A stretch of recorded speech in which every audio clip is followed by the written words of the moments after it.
Morning and welcome back to the Game Dev Show, everybody. I'm here today with Greg, and I'm not sure who else is joining. There may be a couple other people popping in later. We'll see. But we've got a couple topics that I wanted to talk about today, and of course, we'll be taking questions in chat if anybody's got any game dev related questions, or know how to do something, what you should do, or anything like that. Feel free to just drop them in chat. How's it going today, Greg? It's going pretty good. Relaxing week, off work for Christmas the whole week, and just spending time with family. Nice. Everybody in chat having a week off too, or are you all off working and hustling through stuff? I always found that like Christmas vacation was a good time for me to start doing like side projects and start developing new things. It was always like when I was working in corporate places, especially even in big game companies, I'd go home like for the 2 or 3 weeks and have something that I wanted to get done, some kind of like game project or other type of thing. Sometimes it was even game projects I was working on with other people there, at the company. So working at a game company, and would go home and just start, for those 3 weeks. A lot of the game companies give really good time off. So you get like 3-4 weeks off almost. And just go home and start like prototyping things out and coming up with new game ideas and stuff. Also, sometimes though, I would just go home and keep adding things to the game that I wanted to add but wasn't approved to add for time reasons. So I'd be like, well, I'm going to go add these couple extra features here because I just want them to be in there, and I can't actually get it on there. So that's anyway. Yeah, so last week at work, they had what they called a bugathon, where we had a list of a backlog of prioritized bugs with points assigned to them, and you could just tackle them, and the team that completed the most points worth of bugs is winning something. I don't know what the prize will be, but it was just a way to work on stuff that you've been wanting to get to and address. But you're gonna find out the prize was all new Cybertrucks. Yeah. It would be great if it just randomly was a nice surprise one time. Every time I get a prize at work, it's always been like, here's your Seinfeld DVDs, or here's your pack of meat. Yeah, well, I know I'm expecting some alcoholic gift from work. Oh, okay. So they tried to deliver it yesterday, apparently, FedEx, but we were out. And so there has to be an adult here to sign for it. And then I'm like, what is this from wine.com? And then I logged into my work email and saw, we tried to deliver your gift from, our CTO. Oh, okay. So anyway, that'll be coming today at some point. That sounds awesome. Sounds better than not all of it. I've got a couple good ones in the past. I shouldn't complain, but yeah. Anyway, there was a comment here. Lem said that just signed his first book deal and excited to be in stores around September 5th. That is awesome. You'll have to send a link so we can check it out and have a little chat about it. It'd be interesting. I'm curious to see what it is. And By Golden asked if there was a promotion for the multiplayer course. There is. For the next, I think it's day and a half or so. It's it's all on the page. You can go check it out. But there's a New Year's discount on there, and we've got the dedicated server lessons coming up next. I guess is it next week? It's the beginning of January. So next week, dedicated server lessons on building an extraction RPG game. We run around multiple players, kill things. I think we'll put in I think we're gonna have a section where you take over and be like the boss and fight stuff, kind of somewhat inspired by the conversation I'd had with Ed and some things I'd wanted to do in the past. But it'd just be stuff like that, building multiplayer games. If you're interested in that, the link's there. It's in the description too, I'm sure. And there were Unreal 5 swallowed me. It's a good time. Like taking a break is a good time to jump into something brand new like that and try out those new things. So I think it's a good opportunity. Let's see. Yeah, I've been doing the Unreal C# or C++ developer course from GameDev TV. Just kind of slowly working through it when I have extra time. Oh, okay. I like this comment. Oh, we only get pizzas for extra effort on Bug Bash. Pizza should always be like a standard price. It's just there just for getting jobs done, getting work done. But it's like the cheapest way to keep people happy and working and not leaving You just bring pizza, and then they're all happy. They sit there, eat for a few minutes, and they talk to each other, and then they get right back to work. So those big tech companies, they have the catering at work because it works, but I think they got to the point where a lot of them got too fancy and too expensive. Because the idea of when you're a small place and you've got 5-10 people there and you spend $20 ordering pizza for lunch every day, you're saving a lot of money, and it's useful. If you have a whole giant kitchen staff, I don't know, like I don't know where that balance works out, like when you've got your own restaurants and stuff in the place, but it's probably nice though. Oh, mastering UI development with Unity through Pact. Awesome. Well, I will definitely check that out. Love to do a review on it. That sounds cool. All right. So let's see. Yeah. Well, if anybody's got other questions, there were a couple things I wanted to talk about. First was the Mastermind group. So I did a video a couple days ago, and we talked a little bit last week about Mastermind groups, and I put up a form. The form is linked on the video.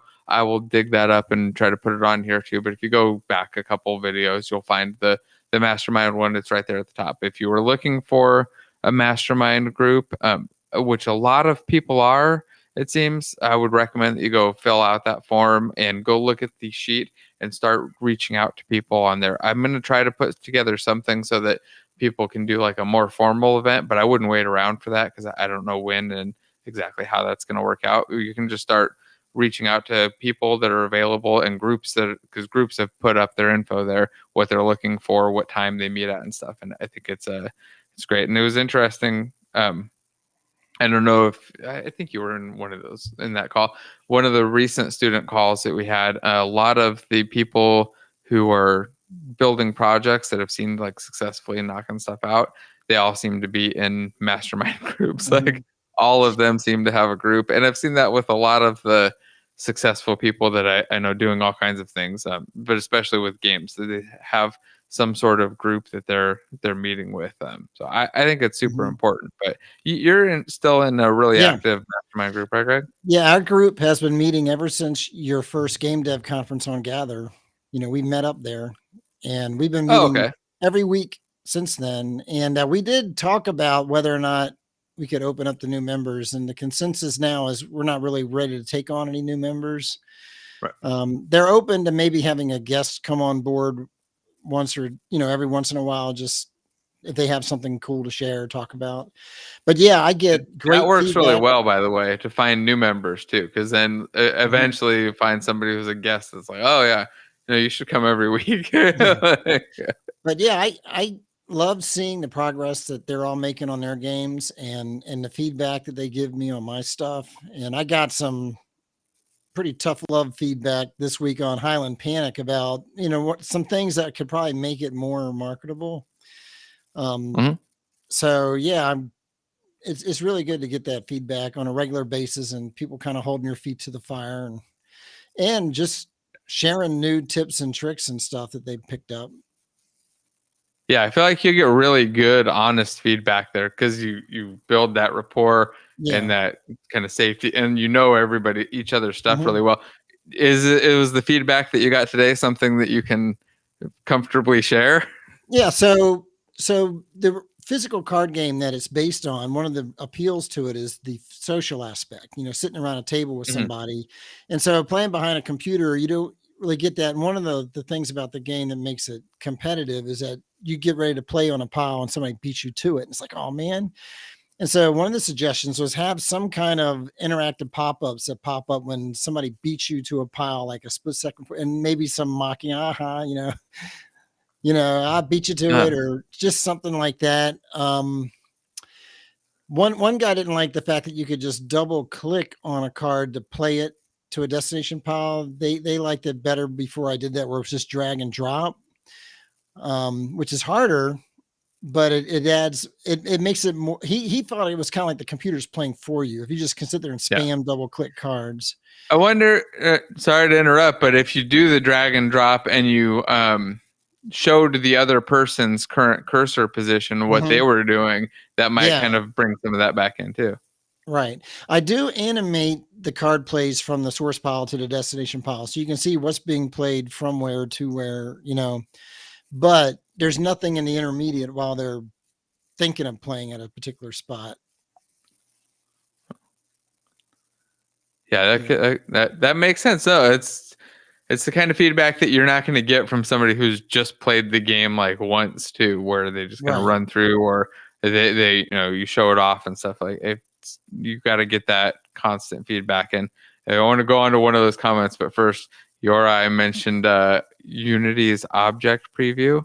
We will definitely check that out and talk about it. You could just hop on and tell everybody about it too if you like, though.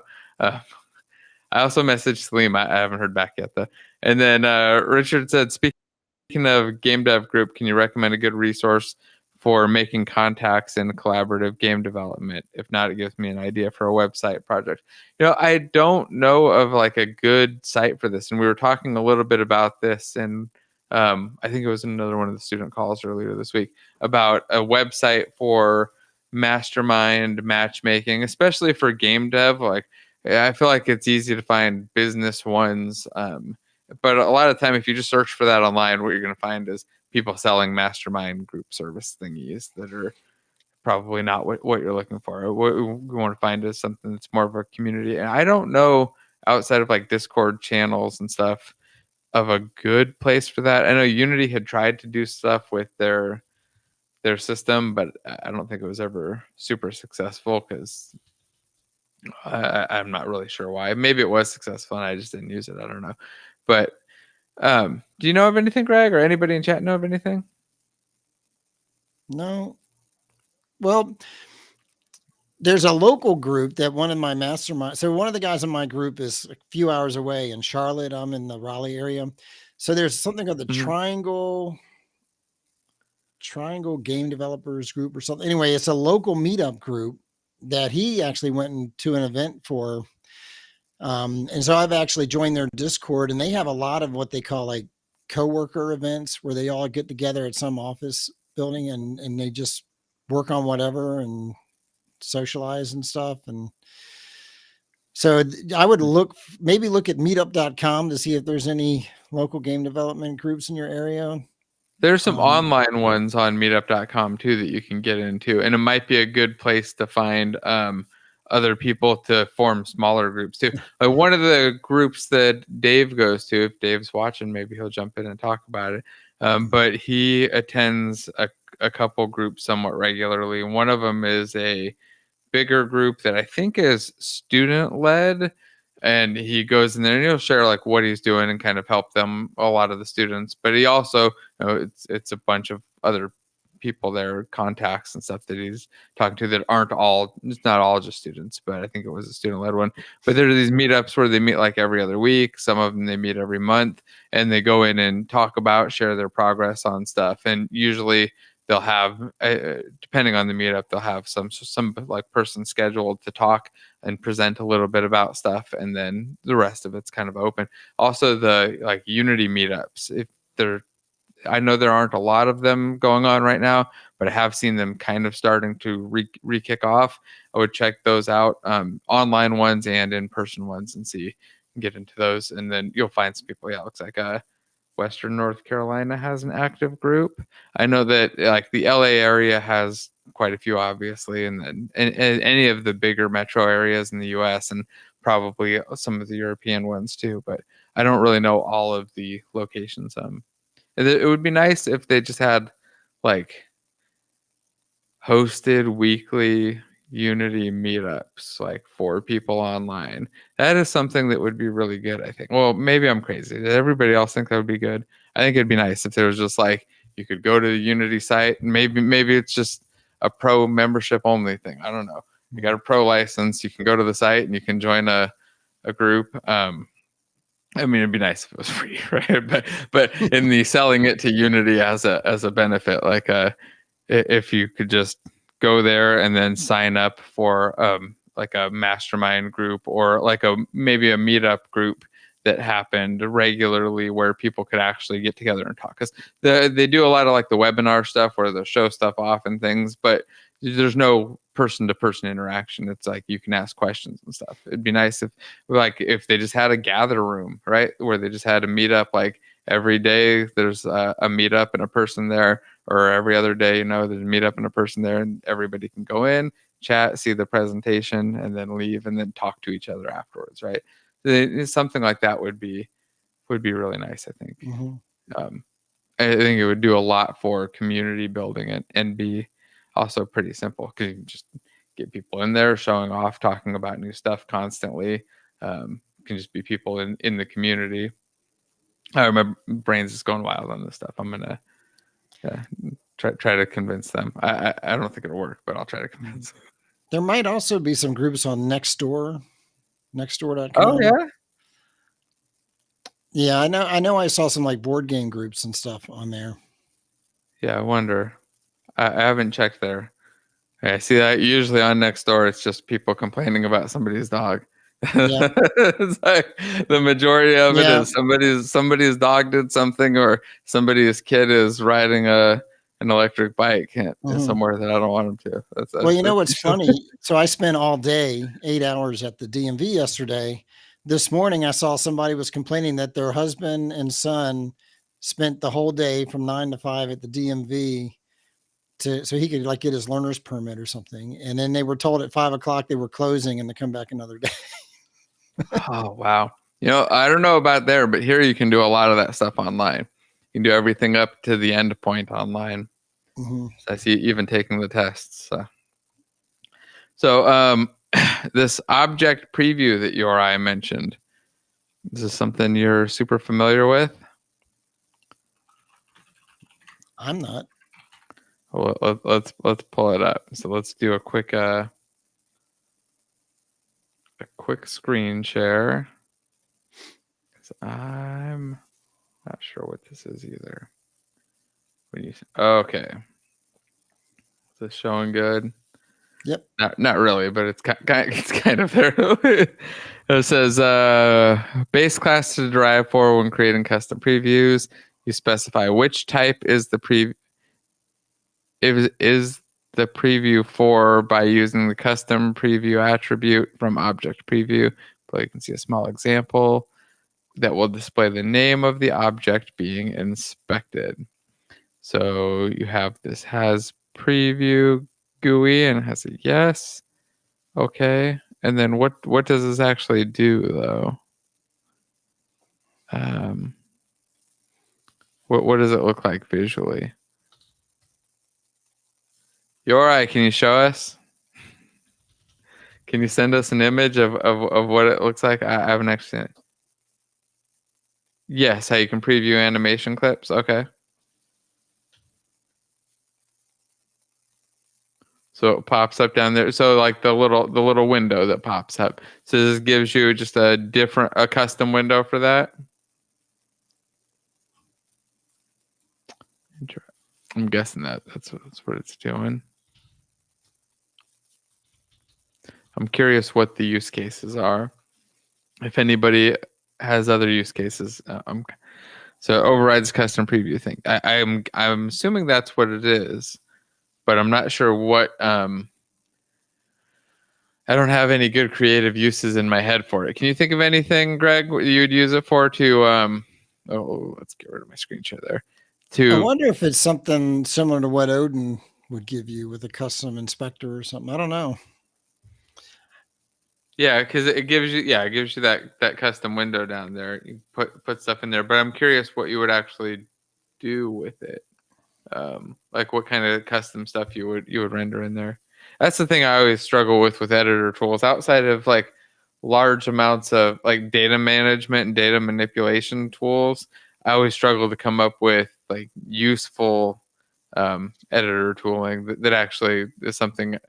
I find like lots of cool tricks and stuff, but nothing that helps me be more productive usually. There's got to be something though. I mean, I assume your eyes mentioned this because there's some really cool use case. It's also what the UGUI event manager uses to show you for debugging purposes. Oh, okay, yeah. That like so that's like you click on the event system. Okay, so now that I could see starting to see some scenarios. That's actually a good use case. So if you haven't seen that for everybody, do I have a Unity window open here with an event system? Here, let's do game object here. Let's do a quick screen share and share the correct one, because that could yep. Okay, I see what I see it. Okay, let's show this window. I'll share it and then explain it. I've got it now. Okay, if I can select the window, it's doing that thing where the window appears and disappears. Okay, is it showing? Yep.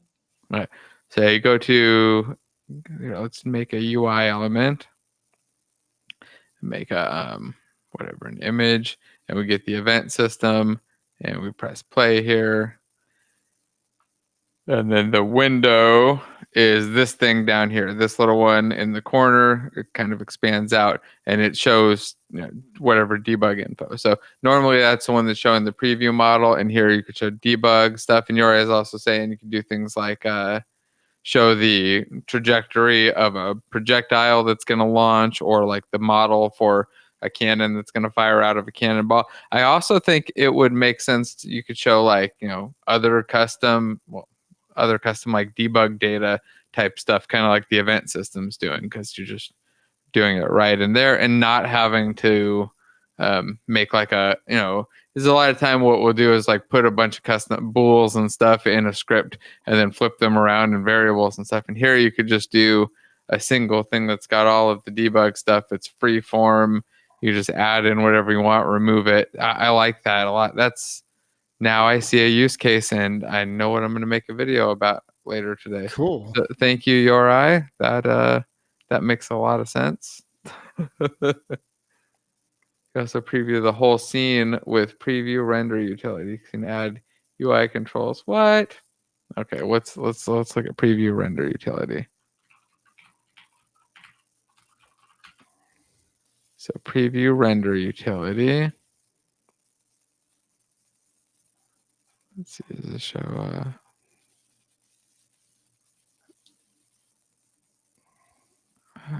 where's the documentation for it?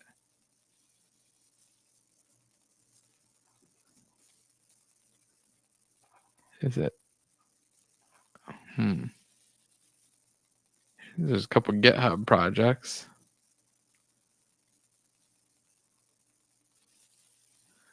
I'm not okay. Let's get in the whole rabbit hole of editor. Yeah, we're gonna have to look into this more later. I don't know how to use that one. I am not finding any documentation on that. This looks cool though.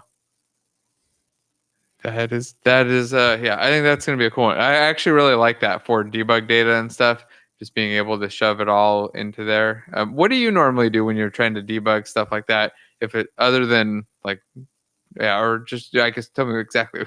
I don't want to rule anything out.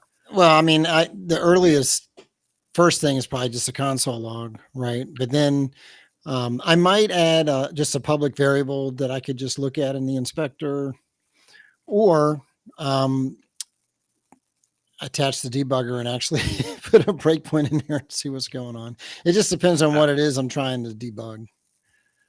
Yeah, that makes sense. For me, it's the things that I want to debug the state, like while it's going on. Where I like to do those things where it's like, like you said, a field or something that's public and make it visible, so then I can kind of like watch as it's changing, see the state of it, see multiple clients, and see like, oh, this one's in playing state and this one's in waiting state. And I can actually see it. A lot of the time, what I end up doing is just taking a private field and making it public too. And just make it public temporarily. But I like this idea a lot of just having a little custom debugger for any type of thing. You click on it and it can show you whatever debug info you want about that specific object. Doesn't have to be like the event system is. I mean, technically it is just for that object, but it feels like it's for the whole game because it's the whole UI. But it's just be like one per object. I think it's neat. Well, something else I've resorted to in the past. You know how a lot of old DOS games in particular, they would have a debug key that would just throw up like a bunch of debug, like even in Minecraft. Yeah, like a tab or whatever, and the whole debug window pops up. Yeah. Every MMO I've ever worked on had that too. Yeah, I would do that. I'd have a whole debug panel that I'd throw whatever textual or graphical information I want to display while playing that I can just toggle on and off. Yeah, it comes in super handy. That and having a console, always nice. Yeah, I used the Quantum console because I saw Code Monkey had done a video on it once. In fact, I had that in Highland Panic. If you log in with a super secret user ID, it will enable that Quantum console in the game at runtime so I can see what's going on. Nice. Yeah, that's the way to do it. It's funny how almost every game I've ever seen the code for has some sort of cheats hidden in it too for the developers that if you happen to know about it, you can do some interesting stuff. Mm-hmm. Oh, yeah, in-game consoles. It's the way to go. Super handy. You can just do / commands and get whatever you want to happen, run whatever you want essentially, and then read back whatever data comes in. Super handy. Mm-hmm. And they're really, really easy to add new commands once you have the thing set up. So one of the other things I wanted to talk about for a little while was the video that I did last night about college and whether or not kids should go to college, because I had mentioned like a lot of people have asked about this in like the last month, which is kind of weird, including my own kid asked about it. And I gave my thoughts on it, but there was a lot of people who had different opinions, of course. I was just curious. Yeah, I really was hoping that there would be a bunch more people here so I get a wide variety of opinions on it. But yeah, I was curious what your thoughts are on the route of what kids should do. Interestingly enough, like last night, I happened to be randomly watching YouTube videos, and I say randomly, AI decided that I should watch a YouTube video about all the college degrees that are useless, and it was like a list going down, from I think number 13 to number 1 of the most useless degrees that people don't realize are useless most of the time because they don't do any research into the jobs and realize that that degree doesn't matter unless you get a PhD type stuff, or there are 1,000 jobs for that a year and 100,000 people graduating a year. So there was covering some of those scenarios. But I'm curious, like, what are your thoughts on it? Like somebody wanting to go to school, maybe in more than one different scenario, though. So I think it depends on what field they want to go into. So for software development, I almost feel like if you can get a job as an intern or something, some way you can learn on the job. And this is my own anecdotal experience. I learned completely on the job. Yeah. Because especially in a field like software engineering, where it seems like things change so fast. If you go through a 4-year degree program, a lot of there's some fundamentals that never change, but a lot of what you'll learn may be obsolete by the time you graduate. Almost all of it should be, because the way that those programs get built, there's a long process of review and it takes years for that stuff to come together. And then even if it's state of the art at that time, it's going to be a little bit out of date. But yeah, go ahead. But all 3 of my kids went to community college. My one daughter took time off and went and volunteered for a few years. Mm-hmm. But our son, he went to community college and did basically the criminal justice type. Well, he ended up going to law enforcement. So he did a 2-year program at a community college, and then he went and did the basic law enforcement training. And then he's been a law enforcement officer for, I don't know, 8 years or so, maybe. Yeah. So it depends on what some fields require you to do something like that. But for software development, if you want to go into game development, it just seems like you can learn so much without going to college. And if you can get some kind of an internship or something where you're getting paid to learn on the job, I personally see that as a preferable way to go. Yeah, and this is also from a perspective in the US where college is the opposite of free. It's extremely expensive, and I see a lot of people going like tens of thousands or $100,000 in debt to go to the college. It's not like they're choosing like optionally just go to college for free or whatever. And one of the things I was heavily stressing too is I think that if you are going to do it, you should try to figure out a way that you can pay for it throughout and avoid student loans. Yeah. It's like student loans are the devil. They're evil. It's literally the one thing that can't be discharged in bankruptcy. They're horrible, and they're a huge risk. You should make sure you can afford it. Don't. And if you're going to go to college too, one way to do that is maybe the first 2 years or so, go to a community college or something, and then transfer to a major college. So you get your degree from the major college, but a lot of the early expense was a lot less because you went to a community college first. And look for one that actually has teachers teaching the things that you're interested in, and make sure the credits transfer to. Yes. Yeah. Community college, good option. Yeah. But the one thing I also really wanted to stress on that video, and he was talking a lot about all these people going in and getting degrees and then graduating and realizing that one, there's 5 times more graduates than jobs, and 2, nobody will even look at their degree because it's not a master's or a PhD. And all these people going in thinking they're going to go for 4 years, get this job that they want, not realizing that only you basically have to have a PhD or connections to get that job.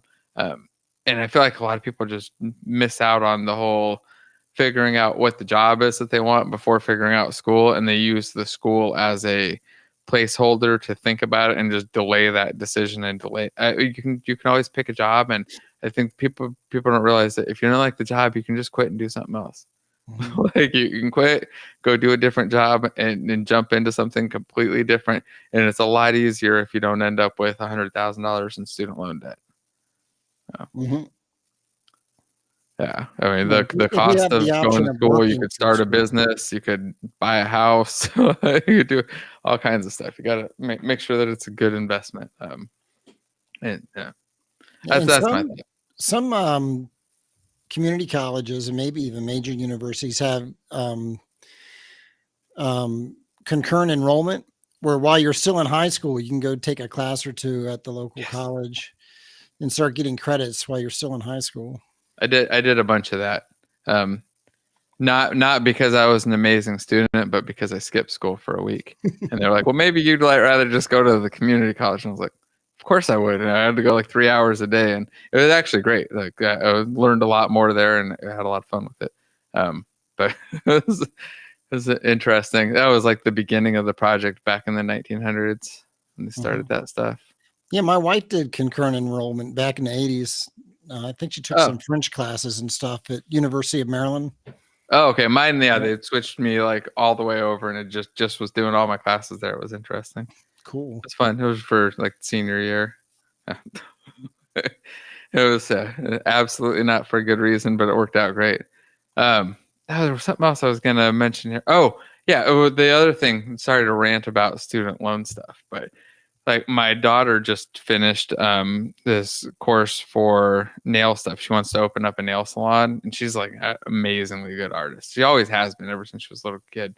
She like draw stuff and like blew me away as like a 5-year-old, way better than I could draw. But she's really good at it. And they have 2 different options for programs. There's a 400-hour one and a 600-hour one. The 400 hours is all you actually need to do the licensing, and it's more than enough for training. The 600 hours is just they keep you there doing the same stuff longer, because for 600 hours is the minimum requirement for the student loans. So all of the people who can't afford to pay cash have to pay almost double the price and go for longer, just because they have to get student loans and get these on this, crazy interest rate for absolutely no reason, when they could do the same thing on the 400, but they got these rules for it. It drove me nuts. Like when I saw that, I was like, it just made me angry. I was like, this is the way that the program's set up, is literally just to screw over people who can't afford to pay for it. And I mean, maybe that's not the reason for it, but yeah. I don't know. Student loan stuff drives me nuts. Nail art salon is business. Salon, yeah. she's really good, so I'm sure she's gonna do great. So, see the art. It blows me away. Like, I can't draw that good on like a giant piece of canvas. I couldn't get that much detail, and it's like little tiny things. How's it going, Jason? Yeah, not bad. Not bad. And yourself? Oh, good. Just ranting about the student loans. So you guys don't have that problem over there, right? No, I got a grant, thankfully, from my college, and paid it all back within a year after I left. I did get slightly screwed, but I can't blame either a loan or basically, I went to Bank of Ireland, who I now hate with a burning passion, because I went to them trying to be proactive. I went probably 3 months, no, maybe 2 months before I was starting college. And I just got some paperwork about what different offers were, and then I left it, and I was going visiting the college for an open day. And while I was there, I said I'll stop in and I'll look at my offers. Long story short, I ended up about a week before the open day. I signed a loan to sort of like supplement until the grant came through at 10%. What they neglected to mention to me is in 4 days' time, they were going to be at the college offering loans to students with a special new student offer where you wouldn't have to pay it back for 4 years, and it would have been at 3%. But they neglected to mention that while I was there, expressly telling them inside the bank that I'm about to get a loan for college. So yeah, ever since then, I refused to have a Bank of Ireland account. Wow, they wouldn't adjust it either, I assume, after that? Of course not, no. And so I did eventually pay it off, and it was all fine. And to be fair, I didn't fare too badly because I had a grant come through, and my expenses weren't that much. But yeah, let's just say bad taste in my mouth. And then, insult to injury, the bank I was with, that I ended up getting sort of replaced after that, they shut down and left Ireland entirely just this year. And so I ended up having to switch banks. And the only viable bank then, Bank of Ireland. So we're back full circle to the guys who screwed me. But hey, that's life. What? Do your banks there sell their, like if you get a mortgage with a bank, do they turn around and sell it to another bank? I'm not sure. I haven't done the mortgage thing yet. My accountant has been at me to sort of start looking at buying property, and I've been humming and hawing. It's not really my thing. But yeah, I don't know. I don't know the full details just yet. I've been fairly basic with my basically just business account, normal account, and do the basics, you know. How much does college cost out there? College itself, I think, is actually free. I think it's just the, whatever you're paying for your accommodations and your supplies and that kind of thing. Oh, okay. Yeah. And can anybody go? Or is it one of those merit systems where you have to test in or? Yeah. You have to get a certain test. The way we do it is we have it's called junior cert and then leaving cert. There are 2 mile markers. It's like halfway through your normal schooling and then end of your normal schooling, and you get a certain number of points, and then your points are used as a metric for entry into college. And then depending on how many points you have, you can either go to technical colleges or to universities.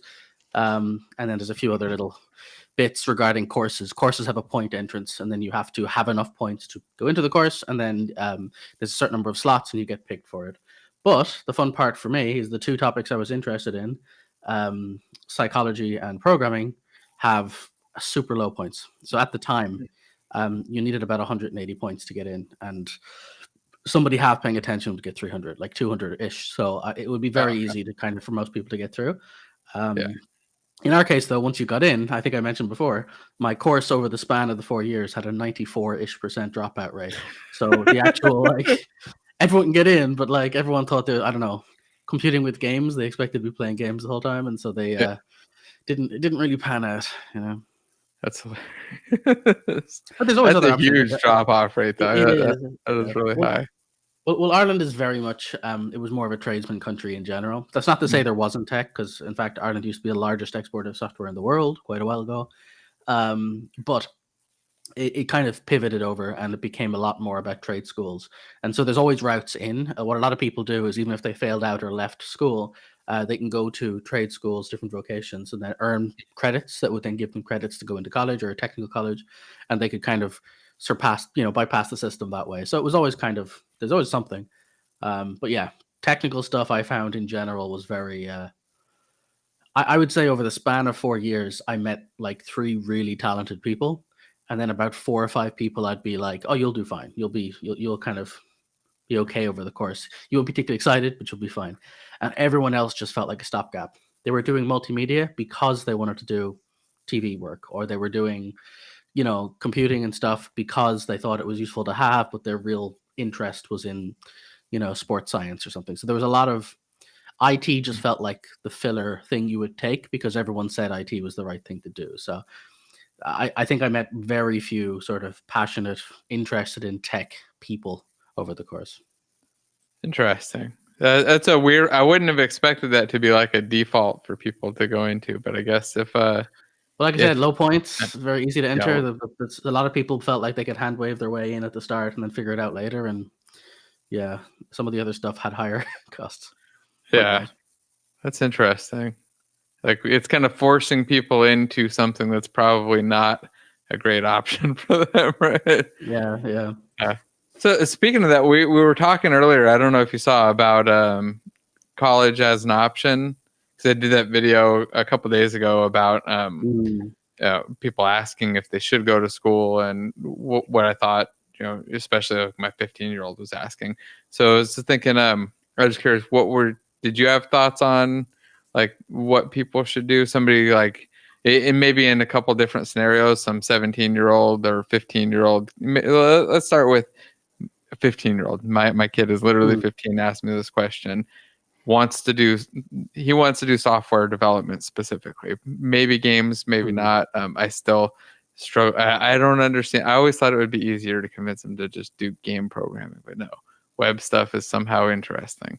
Well, that's a good thing because there's probably more of a life in web stuff going forward. But there is, but I have a lot more contacts in game devs. That's fair. Yeah, gotta get that nepotism in. That's useful.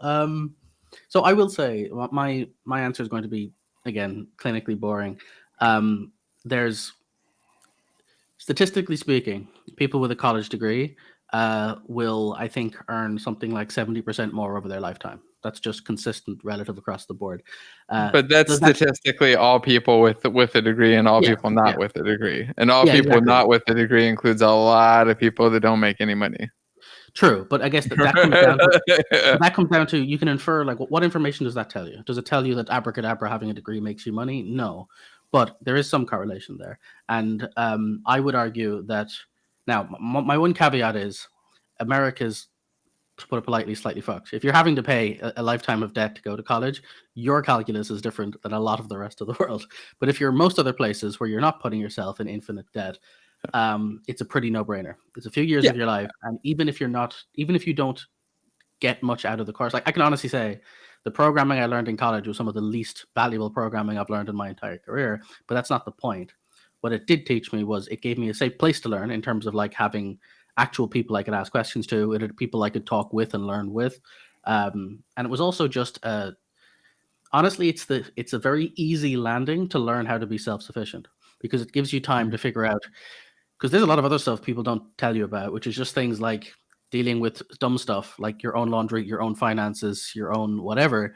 And if you don't have to also worry about your own career at the same time, those extra first few years are quite nice. That you can learn how to be a human being, how to share houses with people, how to exist, and then have the college stuff be beneficial. So I guess my roundabout answer is I think everyone should go to college, but I can't honestly say I think that the college experience itself is what you think it'll be. I think it's a useful mark on your resume. I just think it's a useful thing to do. I think there's a lot of value in it, separate from the social stuff, which legitimately most people will have friends from college they'll remember for the rest of their life. Another thing they don't tell you is the older you get, the less people you literally meet, the less opportunities for friendship, and so your actual pool of people dwindle as you get older. So, I still got friends from school. Yeah, no, I totally agree with, I think, all of that. Only thing I would add is that if you can, you should probably be working while you're going to college. You should do them at the same.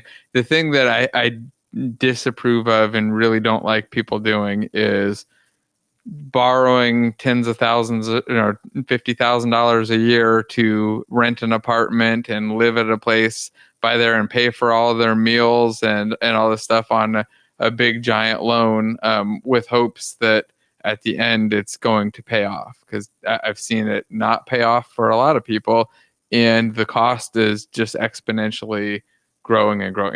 Like I said, they're no-brainer. Here in like the 1980s, I would say a no-brainer. California used to have free school. You just go to college. But since it's changed and it's a 4-year degree, $29,000, that's not the case here. It's like a year in a lot of places here. Although I will say, as another just caveat warning, as cool as it seems, the age of digital and e-learning is like exploded. There's now like tons of online colleges, online courses, online stuff you could take. A lot of the big colleges have a lot of their stuff online too. Yeah, but what I want to be careful with is it's very easy to get yourself screwed through those, because a lot of those are either unaccredited and worth nothing, or there are basically, courses just for the sake of information, which is good, but you can get a lot of it by taking the same 2,000 or 3,000 and putting it into either a dedicated course or putting it into something like Udemy subscriptions and things. My point is like, just because something is accredited college course on something doesn't necessarily mean it'll actually get it could be equally as unfulfilling even if it's a bit cheaper than going to the quote unquote normal college. So I guess the short answer is it's hard to know where to put your time and money. But I would just say learning skills is almost never a detriment. I don't think there's ever been a time where learning new things will be too negative for you. But it always comes down to the same thing. It is if it bankrupts you, though. That's the only time. That's like, it's funny because I feel like I rail against it a lot, but it's really just the cost. It's the seeing people get themselves into crazy debt and then realize that they got out of school and can't get a job. And they got to go get like a job making near minimum wage or just barely over. And that they have to go back to school again to do anything or have connections. Yeah, that's 100% the thing that I, because there's a great YouTube channel, if you've not seen it, Caleb Hammer. He basically does financial audits. Yeah, it's fascinating. And my God, I did not realize how bad some people's understanding of finances were. People with like 15 credit cards, and it's funny too how there's a lot of rhetoric around some of the same talking points. Because a lot of people think their credit score is this vitally important thing, and so they're more than happy to get themselves in like life-altering debt because ... credit score is good. It's like that's not at all how that works. And I'm not even in America, and I know that's not how that works. So I don't know. It's one of those things. You're right. I financial literacy, as the saying goes, is one of those things it's tough, and I think that's why I always go back to YouTube. Will teach you so much. It won't teach you everything, but you can learn a lot on YouTube. You can parlay that YouTube information into either making content or into getting other courses, into joining communities and helping people with stuff. There's a million ways to potentially do it for free, and then as times go by, you can kind of scale up and then pay for courses or buy ebooks or whatever. But I think college, if you can get by, is still a good solution for a million social reasons. But in terms of if we're talking just financial whatever, honestly, these days you can get by being an influencer. As horrible as that sounds, I really even hate saying the phrase, but the truth is, if you can learn a skill of any kind and you can be articulate and teach it, you can find a way to parlay that into money. There's tons of ways to make money these days in terms of just learning how to do things, going to Fiverr, going to other places, joining communities, reaching out to people. I think the whole tasking thing, that there's a lot of options these days, and I think college is losing its like necessity status it used to have. Yeah, I agree. I think lots of value, but just got to make sure that it's the cost matches the value.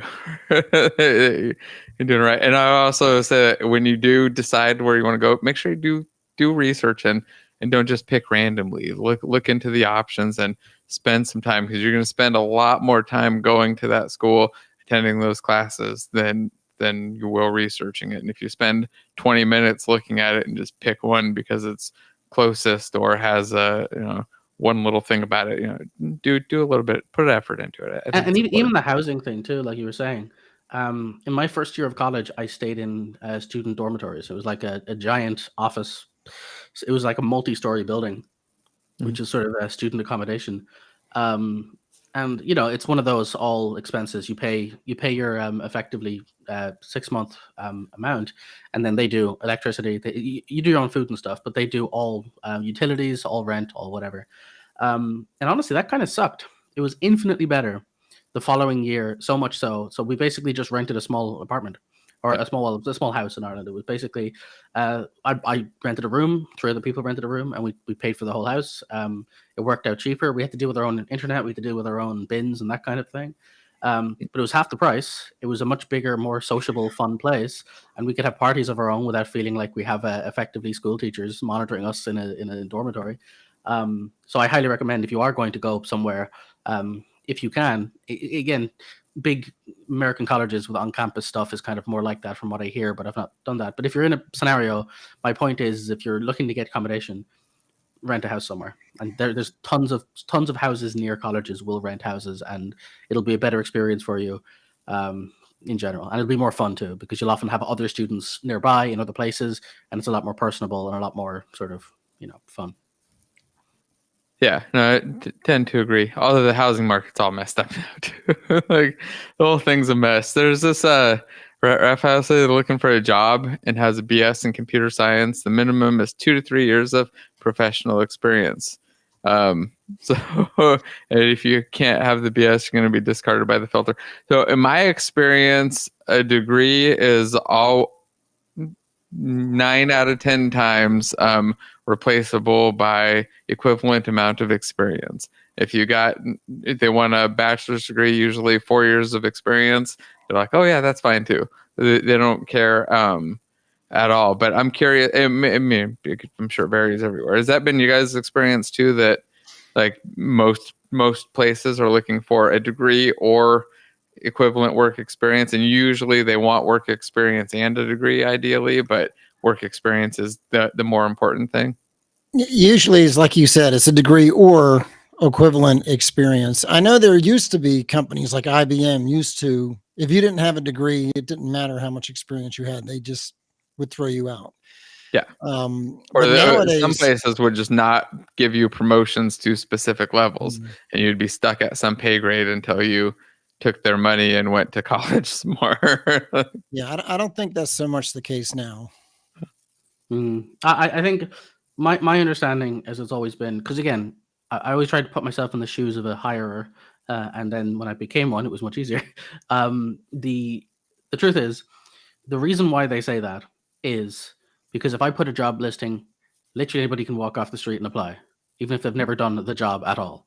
So what's the point of having a college something required?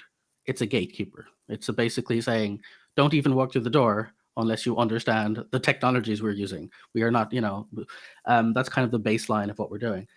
The second part, which I've mentioned many times before, is if you're applying for a graduate role, the irony is they expect you to know nothing. The piece of paper isn't even about your skills. It's about you've at least learned the technologies, so we can now teach you how to use the technologies correctly. So ironically, you could be terrible at all of the stuff, but as long as you know the tools, they don't have to teach you how to open an IDE again. That's all they really want from you as a baseline out the gate. So graduate courses, they're only really saying that as a limiting factor. And if you can bypass that limiting factor entirely by having a portfolio or having years of experience, then they don't need to gate you with the opening, the bouncer at the door. So I wouldn't take those things hyper seriously. I would treat them for what they are, which is it's them trying to avoid wasting time. And if you can avoid wasting their time, all the better. And that's why if you truly want a job, the advice about cover letters is vital. Because if you can open with, hey, I'm this person, I do these things, you do these things, I can do these things that you need doing, then you're already ahead of everyone else because you've cut through all the crap that the whole point of the process is for. Yeah, cover letter gives you that opportunity to like start the entire first impression and the conversation right there. Like it's best, definitely. Go ahead. I don't mean to interrupt. No, that's fine. I was gonna say, alternatively, what they're doing is they're basically skimming a resume and going, okay, do they have any experience in this whatsoever? Do they have relevant experience? And then do I want to work with them? And that's usually the ABCs of what they're going for. And so in almost any scenario, you can replace all formal education with some public demonstration of ability. And later on, that public demonstration of ability leads to some kind of jobs. Once you've passed the 3-4 year threshold, Nobody cares anymore. None of those gates ever matter. I've never really been gated by 4 or 5 year experience positions ever again after that. Even jobs I'm not qualified for, because at least I have 4 or 5 years experience in something. They don't really care. So once you're past that gate point, then it becomes who you know. Truthfully, it becomes have you worked with people who will vouch for you? And so, in short, use, resume gets you in the door. Once you work somewhere, try to be someone people don't regret having to work with. Parlay that into the future and future jobs, and then do that for 4 years or 5 years, and suddenly you'll probably have a job for life, because people, not just the people you worked with, but the people who were like in your teams will remember you. And if they get a job elsewhere and then that person's looking for someone, they'll refer you. And so people think of it as 1 or 2 jobs. It's not about the referrals you're getting. It's about the network of people who like you is what you're looking for, because tech is surprisingly small per area, not worldwide, but like if you're in a certain, even if you're in Silicon Valley, that's surprisingly small, because everyone works for the same companies and they know each other and they'll talk about each other. They'll tell stories about each other. And same with Ireland, which is obviously much smaller, but the point is, be known. Just don't be known as someone no one wants to hire. That's the big thing, right? So all of the resume stuff, all the other stuff, it just gets you in the door. It gets you past those opening gates, and then past that point, it's a social game. Obviously, skill too, but like, it's mostly a social game. Yeah. Rick from GameDev TV says, if you see a job description and they're requiring a degree or even some number of years of experience, that shouldn't necessarily stop you from applying. If you think you can do the job and you're qualified for the job, go ahead and pitch yourself for that job anyway. Oh yeah. I 100% agree. You just have to do a good job pitching yourself. And I've seen a bunch of videos again on it recently. Think that the best thing you can do is just get a referral by knowing somebody or talking to somebody, or just directly reaching out to somebody and telling them that you're interested, kind of curious about it, would like to learn a little bit more, start those conversations, kind of figure out, what it is that they're actually looking for. It also helps you find out if you actually could do the job, because you can get a little bit more info there. But assuming that, you feel qualified, see if you know somebody that works there is always the best. Like if you happen to know somebody who works there, or somebody who's friends with somebody who works there, they will very often, do not be afraid to call in favors. Some people say they don't want to, but the truth is, right, once you're in the door, that's fine. Like I've had no problem. As long as you don't fuck it up, then you're doing them a favor too. Yeah, my current job, I got it because a former coworker from my previous job went there and recommended me. So yeah, I've had a ton of jobs from recommendations, recommended a ton of people, and I've seen most of the good hires that came in were somebody who was like, "Hey, we need this. I know somebody. We should hire them." And then they already know their experience level, and assuming it's somebody that matches, it tends to be really good. And the other thing too is, I've mentioned this before, but it's like, it's so hard to explain, but everyone notices when they see it. People ask, but there's so many people and there's so few jobs, and yeah, all of that's true, but like, everybody knows what going above the basic looks like.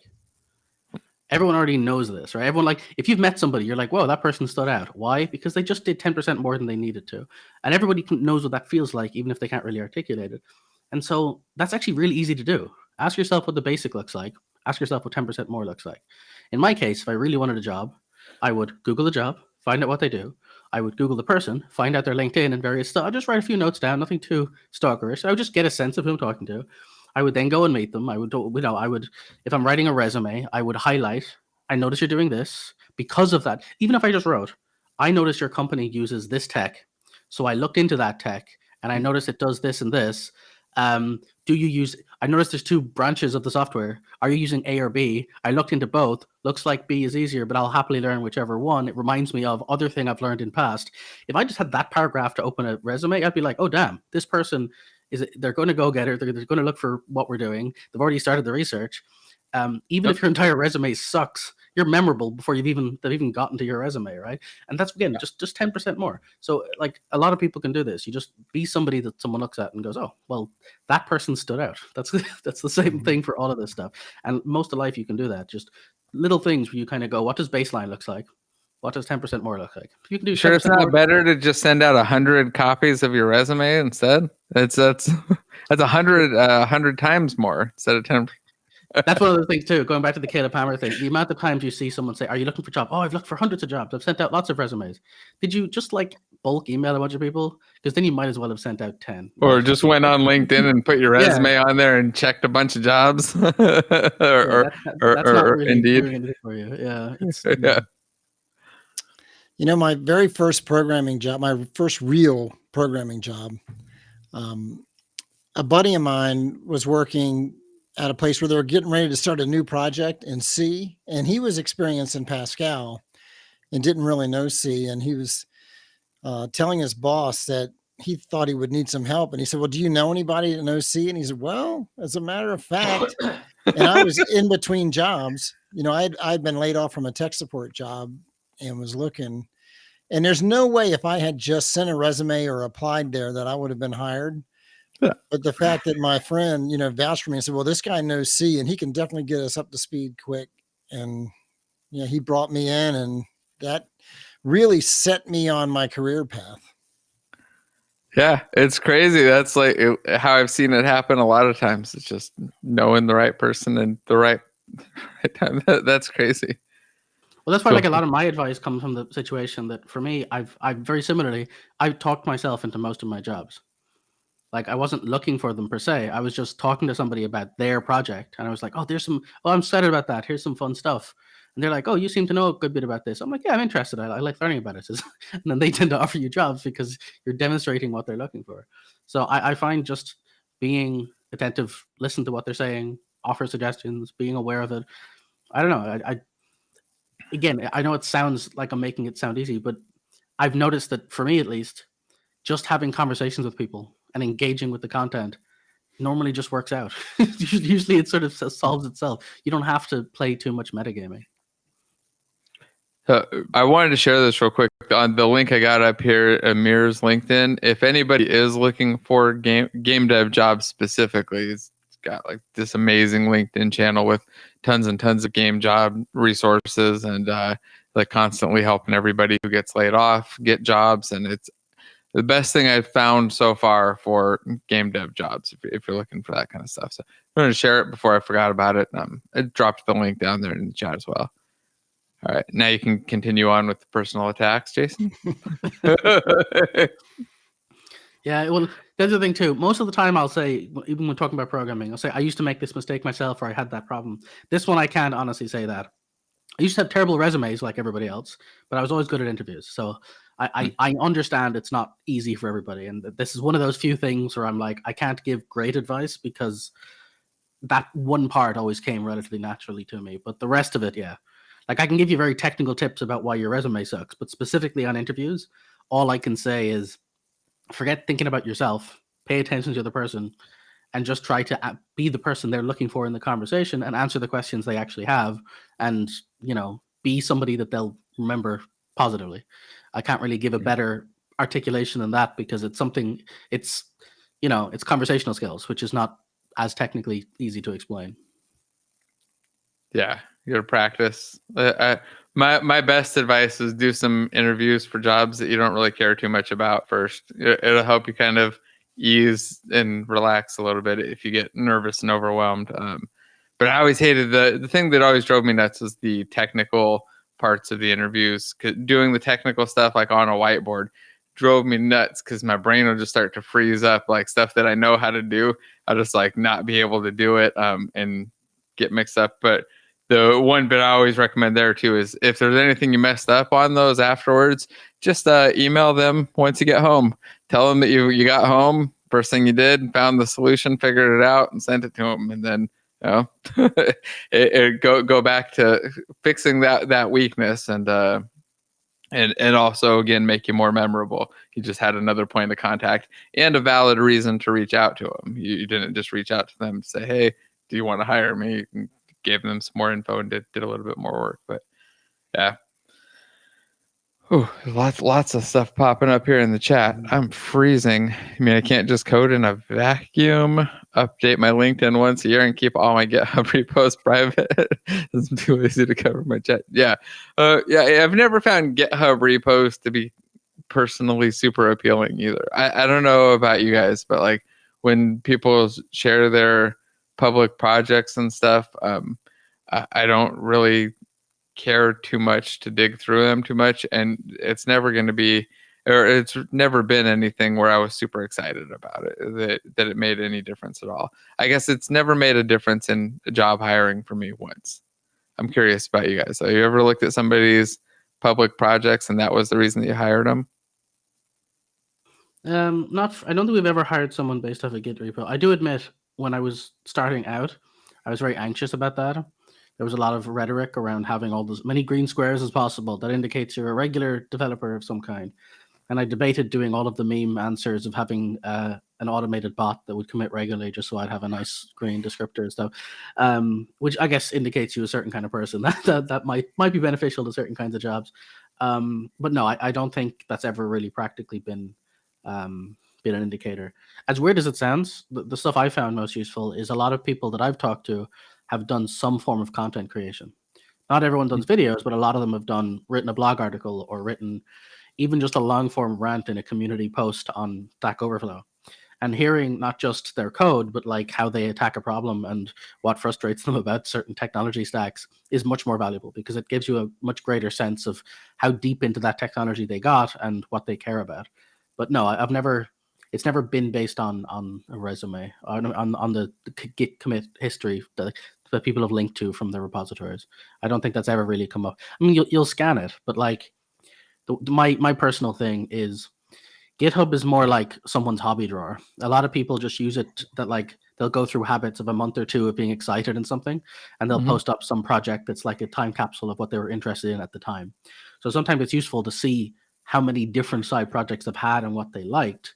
But I don't think it's a good indication of skill, because oftentimes it's just, again, it's stuff you do for fun. But I would probably judge content they post to things like Twitter more, because that's them advertising themselves. So if somebody made something and posted a 15-second GIF of a project up to Twitter, that would be more interesting to me, because that's showing that they finished something enough that they feel like it's worth showing off, rather than here's just a box where I put all my code.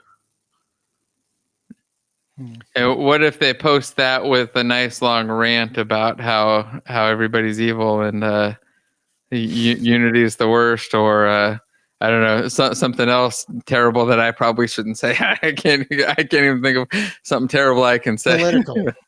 Something political. Yeah, I'm curious. I found that that's also a big disqualifier that a lot of people are, I hate to say it, but just too dumb to realize is disqualifying them from jobs. I've seen it happen in the past where like somebody posted or submitted their resume, they're looking at it, and then they look them up online and they're like, well, that's definitely no, let's continue on.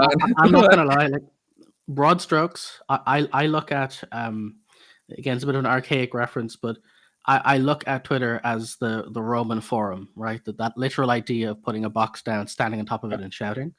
And if you use that platform to talk about anything where you're like shouting to the world, then that tells me you're the kind of person who likes to shout things to the world.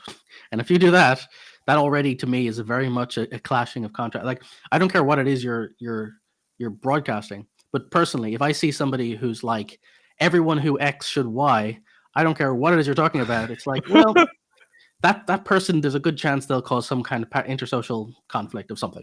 There'll be some scenario where this person, if they're strong enough opinion to shout at the world broadly, I probably won't want to work with them. That everybody who disagrees is wrong. Yeah.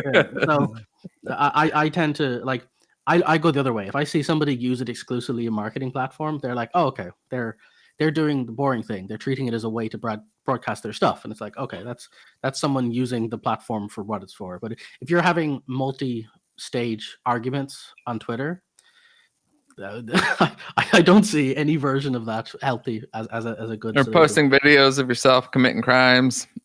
Well, yeah, that's already a given. Yeah, but to me, it's much simpler. To me, it's more of the social, like, what does this say about your engagement with other people? Yeah, no, I've seen some that were on the extreme. Like I don't know how you plan on getting a job with leaving the stuff up here. Like you gotta, yeah. If you're gonna have it in the sinister right here, it's the perfect username account for this too. I have a different account for shouting. Yeah, if you're doing that all under your own public name, just know that it can come back to bite you in the ass. And just make sure you're not using the same email address on multiple ones of those, because somebody who's looking might know a few ways to detect an alternate account from those different technologies and can catch you out. So just be careful. Yeah. So my public GitHub and GitLab repos, they're all source code for my tutorials, my YouTube tutorials. So they haven't helped me in any job search. But they're not like Jason was talking about. Oh, I was playing around with this month, and then I was playing around with that month. They're all pretty much finished projects that go along with a online tutorial, so the students can follow along. The one thing I would say though, and this is just again personal thing, yes, GitHub is for code, but people really undervalue the README page. I would say 99% of people that go to your repository are going to half-heartedly scroll the README article, and then 1% will download it, and then 1% of the people who download it will actually open it. The rest of them will have downloaded it, forgot they downloaded it, and deleted it afterwards. So the truth is, if you want people to engage with that information, like if you go to my 3D starter project thing on GitHub, there is 3 videos, screenshots, bullet point description of what it is, and a general reference, because I know most people will look at that and go, oh, I get what it is. They're not going to download it for most things. So I'd say that's an important part too. Make sure that whatever information you think is valuable to get across about it is ideally visible in less than half a mouse scroll without any clicking of any kind. Yeah, I guess I don't see a lot of people just going to my GitHub just directly. They're going to be clicking a link in the description of my video to get the source. But yeah, I know I've been a little bit lazy. Like I've looked at Ziggurat. I don't know if you're familiar with Ziggurat. He's got some really good tutorials on making retro games, and his GitHub pages have all kind of, documentation and discussion and stuff that I could put a lot more effort into mine if I followed his example. Well, I think it's more than just, because it's not just about linking from the YouTube channel. The thing is, there's a lot of, again, the whole big thing about marketing stuff, but there's an interesting friction for sales. So lots of studies have been done on the number of clicks between the gut instinct to buy something in like an Amazon cart versus the purchase process. And what a lot of people don't realize is the dropout rates, they're logarithmic. So like when people are buying stuff, if even one friction is in the way, that'll give them just enough mental pause to go, do I really want this? And they'll click off it. And so that's why they fought so hard for the one-click style solutions, because it removes your own ability to talk yourself out of purchases. So even though the README page doesn't feel important, think about the actual process here. So they're on a YouTube channel. They watch the video. They're at peak enthusiasm right now. They click off that to go somewhere else, and then they look at a GitHub page, and they're like, okay, now they're reading text. They're losing a little bit of interest. There's no easy download button. They have to like do this weird multi-clip zip thing or go and get a Git repo pull request. They've lost all, like by now they're like, okay, this will take me 4 steps. Do I care this much? Probably not. And they'll click off it. So putting a little bit of marketing there where you give them a little animated GIF of the funnest part of that video means that when they click in, they've got something else retaining that this is why you clicked this. Oh yeah, okay, maybe fine. I'm a little bit more enthusiastic. I might go through the process required. So a lot of it is just really subtle, but it's down to human psychology. We're really good at losing interest and talking our way out of things. So I wouldn't look at it as practical. I would look at it more as a sense of you're dangling a carrot, because if you do want people to engage with your stuff, any click of any kind will like mostly be halving the amount of enthusiasm they want for all this stuff, Okay, I'm going to go look at your repo then and see what I can glean from your README then. And mine's not even perfect too, because what I used to do is I used to link it to people, and I did it on Twitch, and I would watch people look at it, and I now realize my opening video starts with a black barred video, And that's a mistake because people wouldn't click that. They'd scroll down halfway through the page and click the one that didn't have a fade in. So even though it's a video, they won't click it because they don't know why they should click it. So I need to make sure the first few frames of the video is visibly interesting to incentivize clicking. So like it's just fascinating. Like, if you watch anyone play test or use anything, there's a lot of really interesting psychology in what will or will not gather attention. It's why so many dark patterns work, right? So I should probably even tweak mine, but I just left it since I set it up. But yeah, general idea is enthusiasm, keep people engaged, and oftentimes it's as simple as a few pictures and a call to action. As long as when they launch in, it says, do this to X, here is funny picture or interesting picture, that's usually good enough. You just need to retain the loop of why you're here, what you're going to get, you know? That's good advice. Thanks. Yeah, I feel like I still need to figure out how to do that on all of my sales pages. Like, you're talking about the Amazon conversion and getting all that. I am terrible with that. It's the part I hate the most about doing YouTube stuff and courses and stuff. Like, trying to fix those things and optimize that and make the cart not slow and make the sales page actually show like all of the stuff that's covered. And so it's I hate doing that stuff. Yeah, I really don't think people realize how much stuff is in this. I probably watched like 200 hours of marketing material, A/B testing stuff, how to do sales funnels, how people use different color for different stuff, why there's a particular pipeline almost every high-end systems will use regarding newsletters into workshops, into 1 hour things. Then have A/B test structures that go into offer you a freebie. The freebie then entitles you to regular emails. The emails then offer you a small discount within the next X number of hours to retain interest based on all of this stuff is like fine-tuned to a T by a lot of marketing systems. Wow. And so, yeah, there's a lot of it. It's very unfun and stressful, though. I really don't like doing any of that stuff. You can see on my page now, it's nice and relatively ugly and very, very, very simple.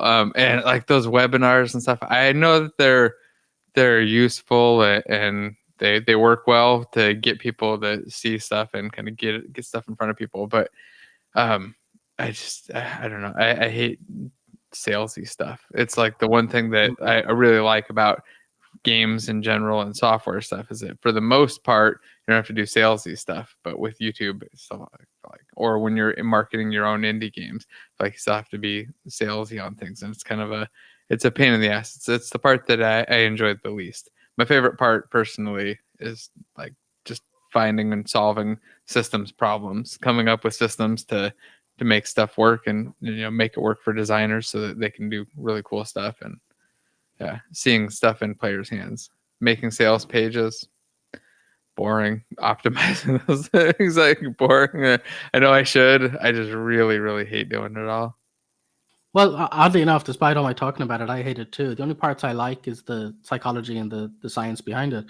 The parts I enjoy are the workshop stuff. My favorite part of this whole process is just having 6 people in a room with some screen code sharing and talking about what everyone's learned or strategies for attacking problems. That's my favorite part. But the realism is you do have to engage with providing value, because it's so frustrating when, in my case, you've done all of this research and you still catch yourself being caught by all the same tricks, because realistically there's good content I know I should get, but they just didn't do enough to get my attention. And so I end up like being hooked into someone else's sales funnel, nearly about to buy something, and then having to remind myself, well, if I'm going to buy one of the two, I'll buy the better one, even though the other one didn't market themselves very well. And I have to like force myself to leave the good sales funnel into the bad one, because the truth is I know the bad one is made by somebody who cares more about the content. But literally I got halfway down that sales pipeline before and then canceled out because even their own sales pitch was half-hearted. And that's the other thing too. Like, I don't think people realize this stuff either, is your own confidence in your own words. Like, it is okay to be lacking confidence in your ability I think everyone here and everyone probably listening has some form of the classic imposter syndrome. But the fact is, when you're selling something, you can't sell your imposter syndrome, because if you do, people will listen to you and they'll be like, oh, they don't know what they're doing. Why would I listen to them? They're telling me not to. So even if you feel it, you have to make sure that your sales don't portray that. And a lot of people don't do that. They try too hard to be earnest. You can be earnest in the content, but if you're being earnest in the sales, you will fail because other people won't be as earnest in the sales, you know? And it's a messy field. And again, what my point is, it frustrates me when I know all this stuff and I'm still sitting there going, that I'm clicking the one that I know isn't as good because they're just better at the other bits, you know? No, that's hilarious. I do the same thing. That's funny though. But with that said, if you want to learn how to make multiplayer games, it's definitely the best way to learn it. Just click on the link in the description and go sign up before New Year's. No, really, that's the goal of this course, though. But sorry, but you made it too easy for me to switch over. No, 100%. That's fine. You should do. But yeah, I mean, if you want to learn multiplayer networked game development, it's definitely that's what it's for. I made this thing solely focused on teaching people who don't know how to make multiplayer games, how to make a couple different types of multiplayer games and solve all of the core problems that you need for that type of stuff. And it's on sale until like another day and a half or whatever. But well, here's actually a very small example, right? So what network stack are you using in that? Netcode for game objects with all of the cloud services and the backend stuff, multiplayer deployment, the relay services and lobby using peer-to-peer and dedicated server setups for two different types of games. One's a racing game, race around multiple players, peer-to-peer, you could play on your phone or whatever else. And then the other, an extraction adventure game where you run around and do battles, get abilities, pick your class, get ability, cast spells, kill things, get through, try to escape with loot, and try not to die. There's a couple things like all the basic stuff that you have, like inventory, ability, pooling, projectiles, combat, and all that stuff. And then there were a bunch of really good student suggestions in the call Wednesday that we're going to add in. So a bunch of other cool features like friends and guilds and some cool server tools, a bunch of stuff like that. All the kinds of things that you need to make those games. They're just, there's a lot of stuff to it, but it's a lot of fun, and it's really fun to teach those now that the network stack actually doesn't suck. And that's what I was trying to allude to, right? Is that if we're talking about like broadly, seeing as we're kind of on a meta sales conversation as we're talking about it, to me, the sales pitch for a course like that is, if you've been in the Unity space for the last X number of years, the best practice for what to do for networking has been yo-yoed between one of like 5 different providers or platforms, all with individual costs and benefits and things you should or shouldn't do, all with some limiting factors. Some have terrible voice IP stuff. Some have, works fine, but then costs. Oh, that's another one we're adding. I got added in there too. VVox. I forgot about that. Yeah, and so the TLDR is, I would say the sales pitch for me, if I was like selling that course, would be to say, if you tried to get into networking in the past, it would have been really tough. It would be hard to even know if you're learning the right thing, if it translates to other stuff. But now we have a relatively first-party committed solution that everyone is, for the most part, moving on towards. So if you learn this, it's valuable to have. It's still not got enough resources out there, so there's very few full-scale courses content on it, and it's probably the one you'll be sticking with for the majority of your Unity career. It is a high-value thing to learn right now.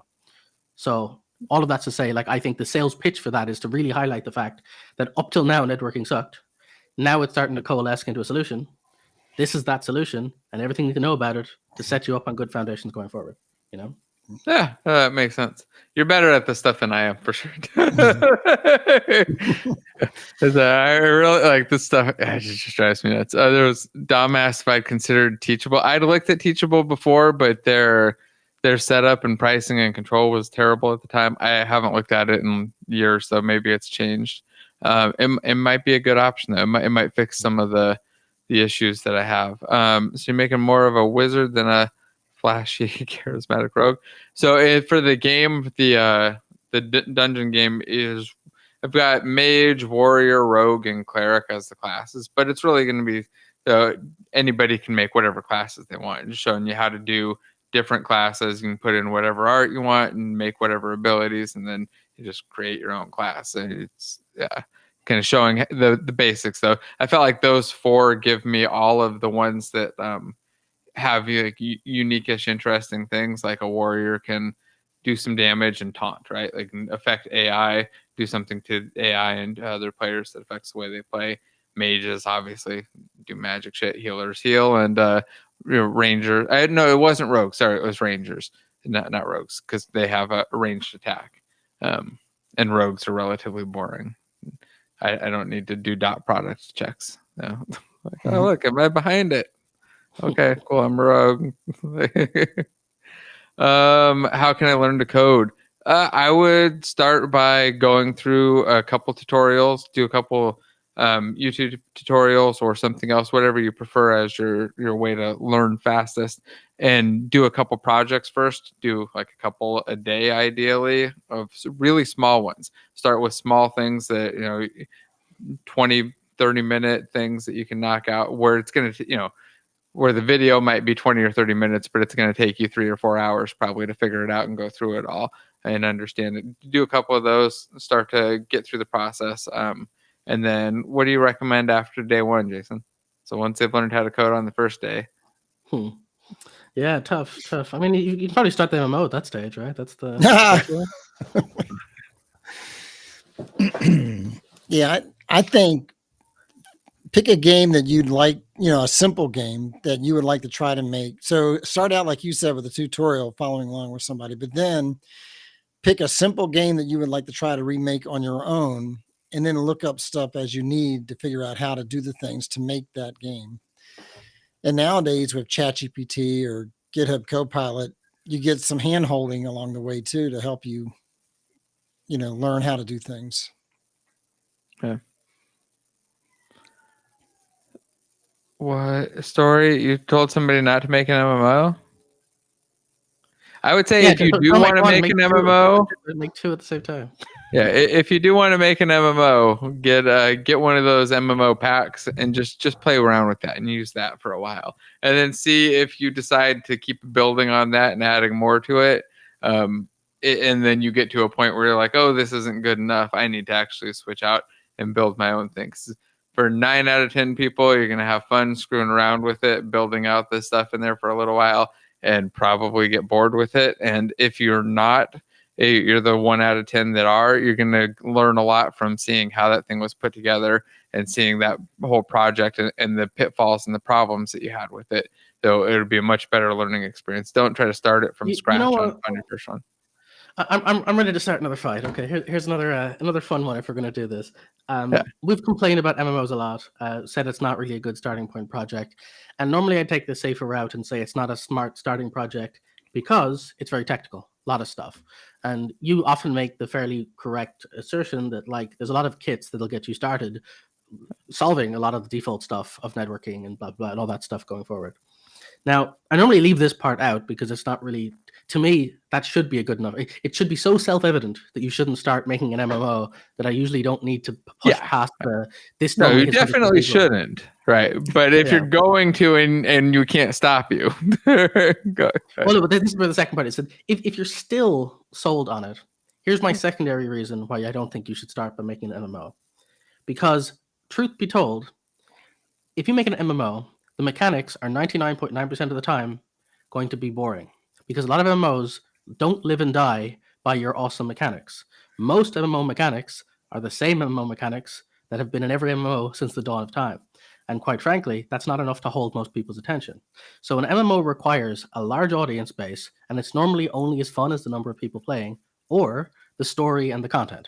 And you will not, for your first game, be making a lot of story and a lot of content. And you're probably a terrible writer. Everyone who started is terrible. So aside from the technical limitations, aside from the fact that it requires a team, the truth is, if you make an MMO, nobody will want to play it. And I mean this truthfully, that if you have the technical skill, if you like 10 John Carmacks melted into one and you decide to make your own MMO and you're technically making the most powerful magical MMO in the world, it's still just going to be probably a giant world of sophomorically terrible written characters with really boring dialogue, with very clinical mechanics that fundamentally lots of demons, lots of Nazis to kill. You'll be collecting so many pelts, it won't even be funny. It'll just be the most redundant and boring thing in the world. The reason why people make smaller projects isn't just because it's easier. It's because if I bring a friend over and turn a tablet to them, or I sit them on my desk and say play game, and the game requires jump and swing sword, they will enjoy it. You will get that feedback that it was worth doing, and you'll very quickly see where they got stuck, what wasn't fun, and what was. A lot of MMOs still suck in the first 5-10 hours because it requires you to get into the mechanics. You have to tutorialize all of the early stuff before the game even opens up to the point where it's starting to be fun. So not only are you hampering yourself from the technical limitations, it won't be fun, you won't build your audience, you won't be able to get the feedback cycles of knowing when it's good or isn't, and truthfully it will not succeed because it requires all of that other stuff, and requires it to be a compelling story, and requires all the artwork and the content and whatever. And if you can convince yourself, if I just make it big enough and buy enough assets, it'll work, it won't, because people can walk around asset packs in other games that are often smaller. They don't need to go and play a whole big MMO with nothing in it to do. So I truly think, again, that's what I'm saying. To me, it was always self-evident, but it's more than just the technical, it's complicated. Whenever people respond in the chat with, well, actually, I made an MMO for my first game, it's like, cool. How many players are currently playing it now, and how much money has it earned you? The answer is you maybe got 100 people if you're fantastic. If you did really extremely well, lucky, yeah, you'll get 100 people playing it. And now you're on the hook for servers and maintaining it and all this other stuff for things which are exhausting. So the truth is, we always go back to the memes of making, Flappy Bird or making Tetris, but that's because those games have such a tighter game loop. And if you can't understand what makes Tetris fun, you have no hope of understanding how to make a giant expanse of standing still characters with lines of dialogue that are supposed to evolve into a complicated story fun, because that's a different skill set and a much more complicated one. So just don't make MMOs, please.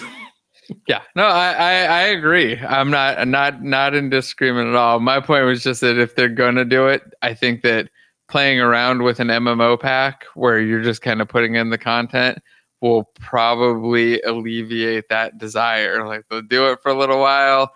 It's more like playing a game, doing a little bit of screwing around. Maybe they end up going into game design stuff. They really like that and do game design instead too.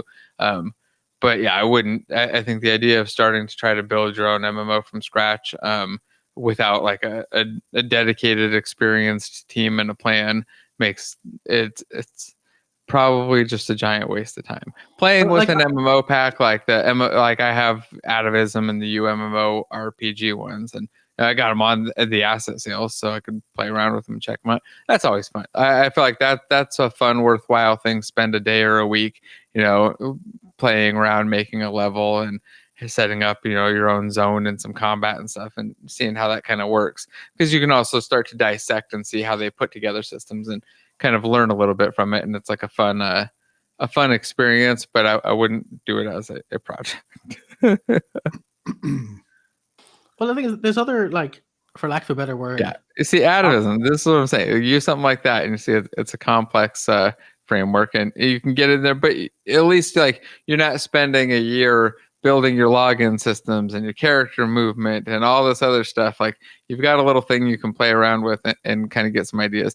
Not going to build it into a successful game, but also I guess if you experiment with them enough, could work towards getting a job, having some experience with some of these. Not that they'll be using these things specifically, but knowing kind of how the things are put together and how stuff works. Having that kind of high level and having some experience with it definitely help getting a job working on an MMO. I feel like I haven't worked on your MMO, but worked with a couple MMO frameworks and understand how the servers generally work and how the messaging works and kind of the general stuff there. It's largely the same across most of the games and frameworks. There's a couple of them do some neat tricks to scale things differently, but for the most part, it's world servers, social type servers, and regional servers that are handling NPC stuff, or sometimes that splits out into multiple. But sorry, you were going to say something?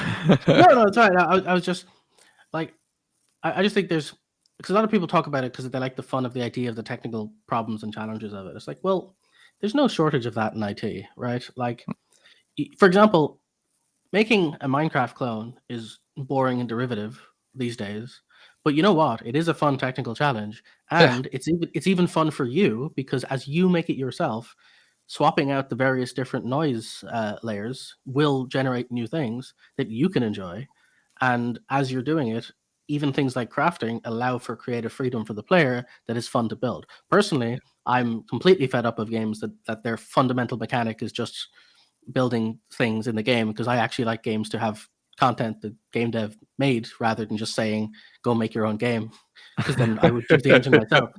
But I can at least understand the technical value in that, because there's a lot to learn, and it is personally satisfying to press play in a project in a game engine and play some stuff and watch the world build and grow and solve the problems like persisting the data and saving it and loading it. I can't, like, personally, I do not understand how people can work on an MMO and find it engaging for long periods of time, because a lot of it comes down to the sheer amount of content and story and structure. And it's like, good MMOs are the ones where you feel engaged in what you're doing in the world and exploring it and that kind of thing. And like, that takes so much resources to do that in a way that's compelling.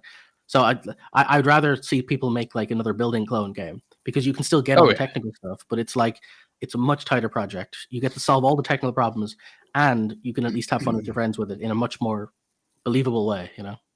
Would you say a lot of what you're saying, though, applies more broadly to RPGs, not just MMOs? Like making an RPG as your first game, because a lot of those mechanics and stuff are part of an RPG, not just a multiplayer RPG. Yeah, I mean, I guess you're right. I mean, I do think, I guess my point more broadly, right? Regardless of what kind of game you have to make, you have to ask yourself, you can go down the whole like motivation triangle concept. Why do people play games at all? What kind of people play games? What kind of games do people play? Then, what is your USP? Why are people playing your game? What does your game offer? What does it match for those people? And if you do all of these calculations and all these different things, you end up with the easiest answers are type game loops. Everybody likes the reason why 99% of game jam games are bullet hells of some description is because it's not only easy, but it's legitimately fun. It hits that dopamine center off the bat. And it's the reason why there's 5 million Vampire Survivor clones, because it's exactly that. It is just the bits of the game that are both easy to make and are engaging at long-term periods of play. An MMO is only good at the other end of the spectrum. It requires heavy investment, heavy time, heavy assets, heavy resources. So RPGs, any kind of RPG falls into that category too. But my advice is like, it's more a question of, if you can't cook a turkey dinner, don't try and cater a wedding, right? And there's so much to learn in doing a small thing that you don't even realize is required, that the idea of tackling a bigger problem, especially ones that is like intersections of more things, just seems insane to me. So like, a lot of people don't fundamentally understand, why do people actually like shooting games? Like, what is it that makes a shooting game fun? And you won't learn that until you make it, hand it to people.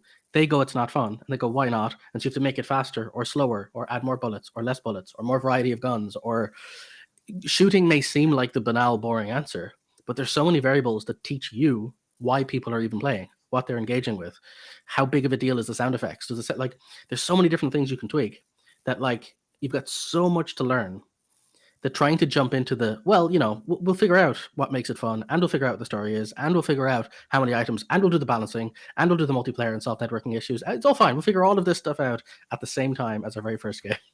It's just, again, it's just mind-blowing to me. So there are a couple things that popped up here. One question about how to build it. How do you come up with and build a small game that's worth something as a real game? And I also thought Jim's comment on a simple RPG is pretty easy to make if you use like an RPG game dev pack. Like if you use something like RPG Builder, you could probably put together like a simple story-driven, thinking like a Telltale style, like I like the Doctor Who ones, right? You go through and something simple where you're going through a couple levels and telling a story. I don't know how appealing that would be, but without it being a cool, interesting IP. But what do you think?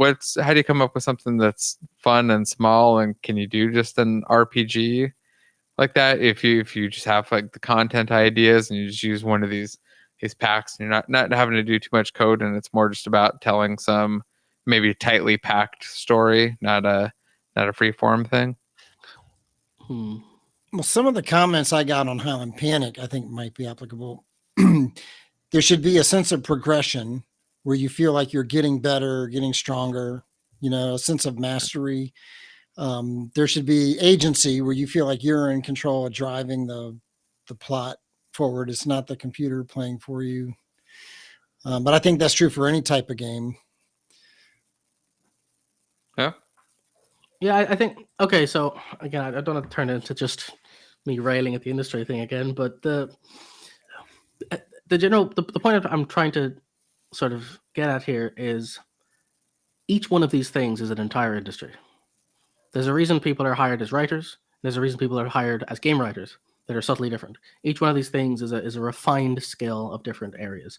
And the problem is, over a long enough time in an industry, you start to see trends. And if you look at the trends, you can kind of look at what does this say about the people and the things making it, whatever. So, for example, most people start their game dev journey and they'll make some variant of a first-person shooter or a capsule that shoots spheres of some kind. Everyone usually starts there because it's such a free win. First person or third person. You run around and blow stuff up. It's rewarding and easy. Exactly. And that's the right thing to approach, right? Yeah. But then, depending on how you want to go, if you grew up playing your Final Fantasies, you're going to go, cool, how do I parlay this to this as soon as possible? How do I get from here to here? And so you're going to pivot straight to what tools can I build on top of to start my game? And that's cool. That's a great, fine. If that's what you want to do, I'm not saying it's a bad idea to go that route. But if that's the route you've gone, and we're hand-waving away the technical problem of solving game mechanics, and we're now moving into other stuff, you now have to solve a different set of skills, which is writing.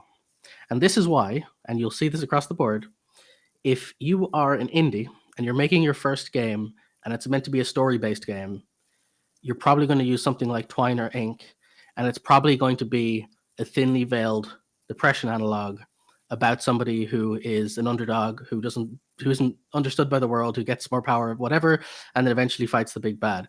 Because that's writing 101. It's the equivalent of capsule shoots ball. And I'm not saying it's a bad thing, but what I'm saying is there's a reason why if you grew up with Titanfall style games, your very first round of stuff is going to be, I know, we'll do wall running and double jumps, because you're just intuitively taking the bits that resonated with you, but not really understanding all the pieces. You're just mimicking the mechanical chunks that made that bit in the first place. And if a game's like Stanley Parable are the things that got you interested, you'll be like, oh, maybe I can do a meta commentary on games. It's like, well, cool, but you haven't made games yet. You don't have the prerequisite experience and narrative craft to earn the right to make a meta commentary on the field you're currently starting in. And that you can try, but the point is people will tell the difference. All of this is just to say, your first games are going to suck, and that's universal everything. Your first songs will suck, your first everything will suck. And if you go into something which is going to require you to have an essay's worth or books worth of content to produce, you're biting yourself in the ass, because you won't have the iterative chops to get something of good enough skill that you would be happy with. And then you've only got one or two options. Either gambler's fallacy, where you start working on it, realizing it's not getting to where you want to, but you've invested so much time already, you'll keep plowing at it and you'll be stuck in that role for 9 years doing the same thing. Or you'll give up on it because you'll realize it's too difficult and you move on. The people who finish those projects are few and far between, and oftentimes they'll regret it afterwards. So the philosophy of starting with something small is more than just like trying to cut people down from their creative visions. It is a pattern of trends that you can see when you're here long enough to watch all of this stuff happen. And you can get there, but you have to earn it, for lack of a better word. And I just don't think people realize how much they have to get through that process. So there's a lot of what not to do. What are the recommendations for ones?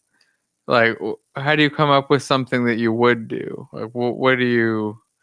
I mean, Greg, you just did one and you kind of figured out a scope and knocked it out. But here's like, what are you guys' thoughts on like how do you pick something that is attainable and makes sense as a goal, especially the first time around? Because I feel like after the first time, you've got a good idea. You have some insight there, but do you have thoughts on that? Yeah, I think Greg got more pedigree on that too. So my progression was to basically do like we've talked about, do some simple things, just to learn the engine and learn what I can and can't do and how things work. And then, so my first, I guess, real game was my Galactic Empires 3D space shooter. I'd always wanted to do one like that.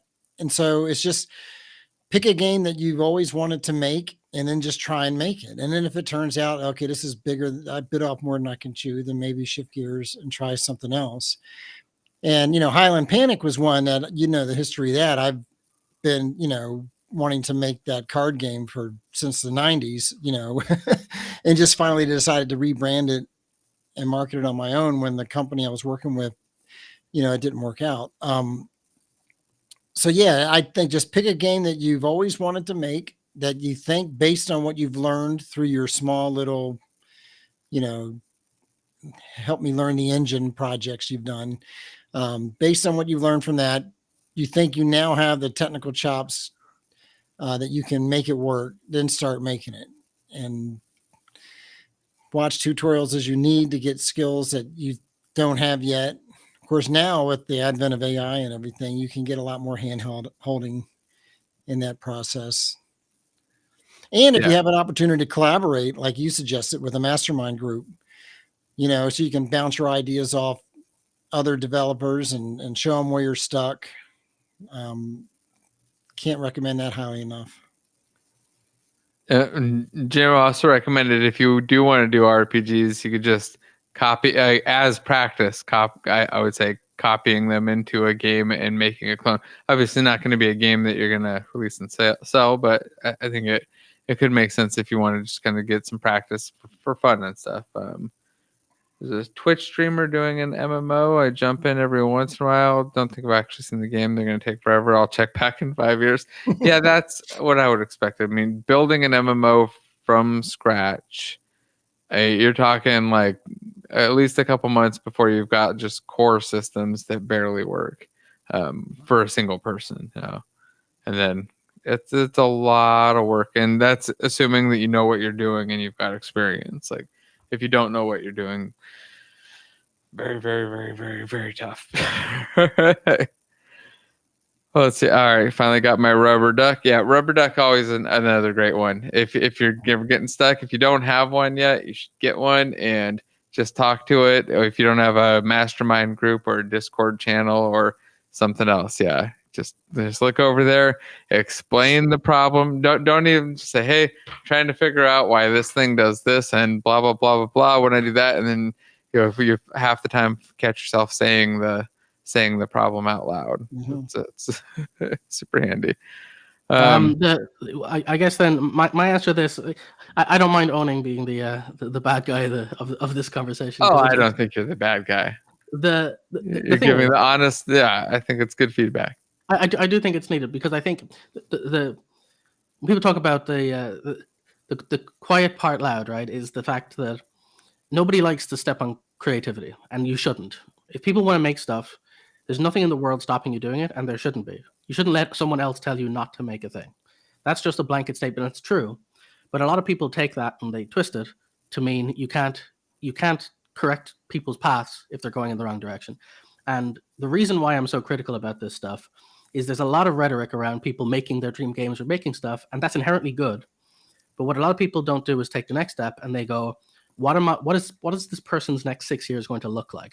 What is this person's life journey now that they're starting this process?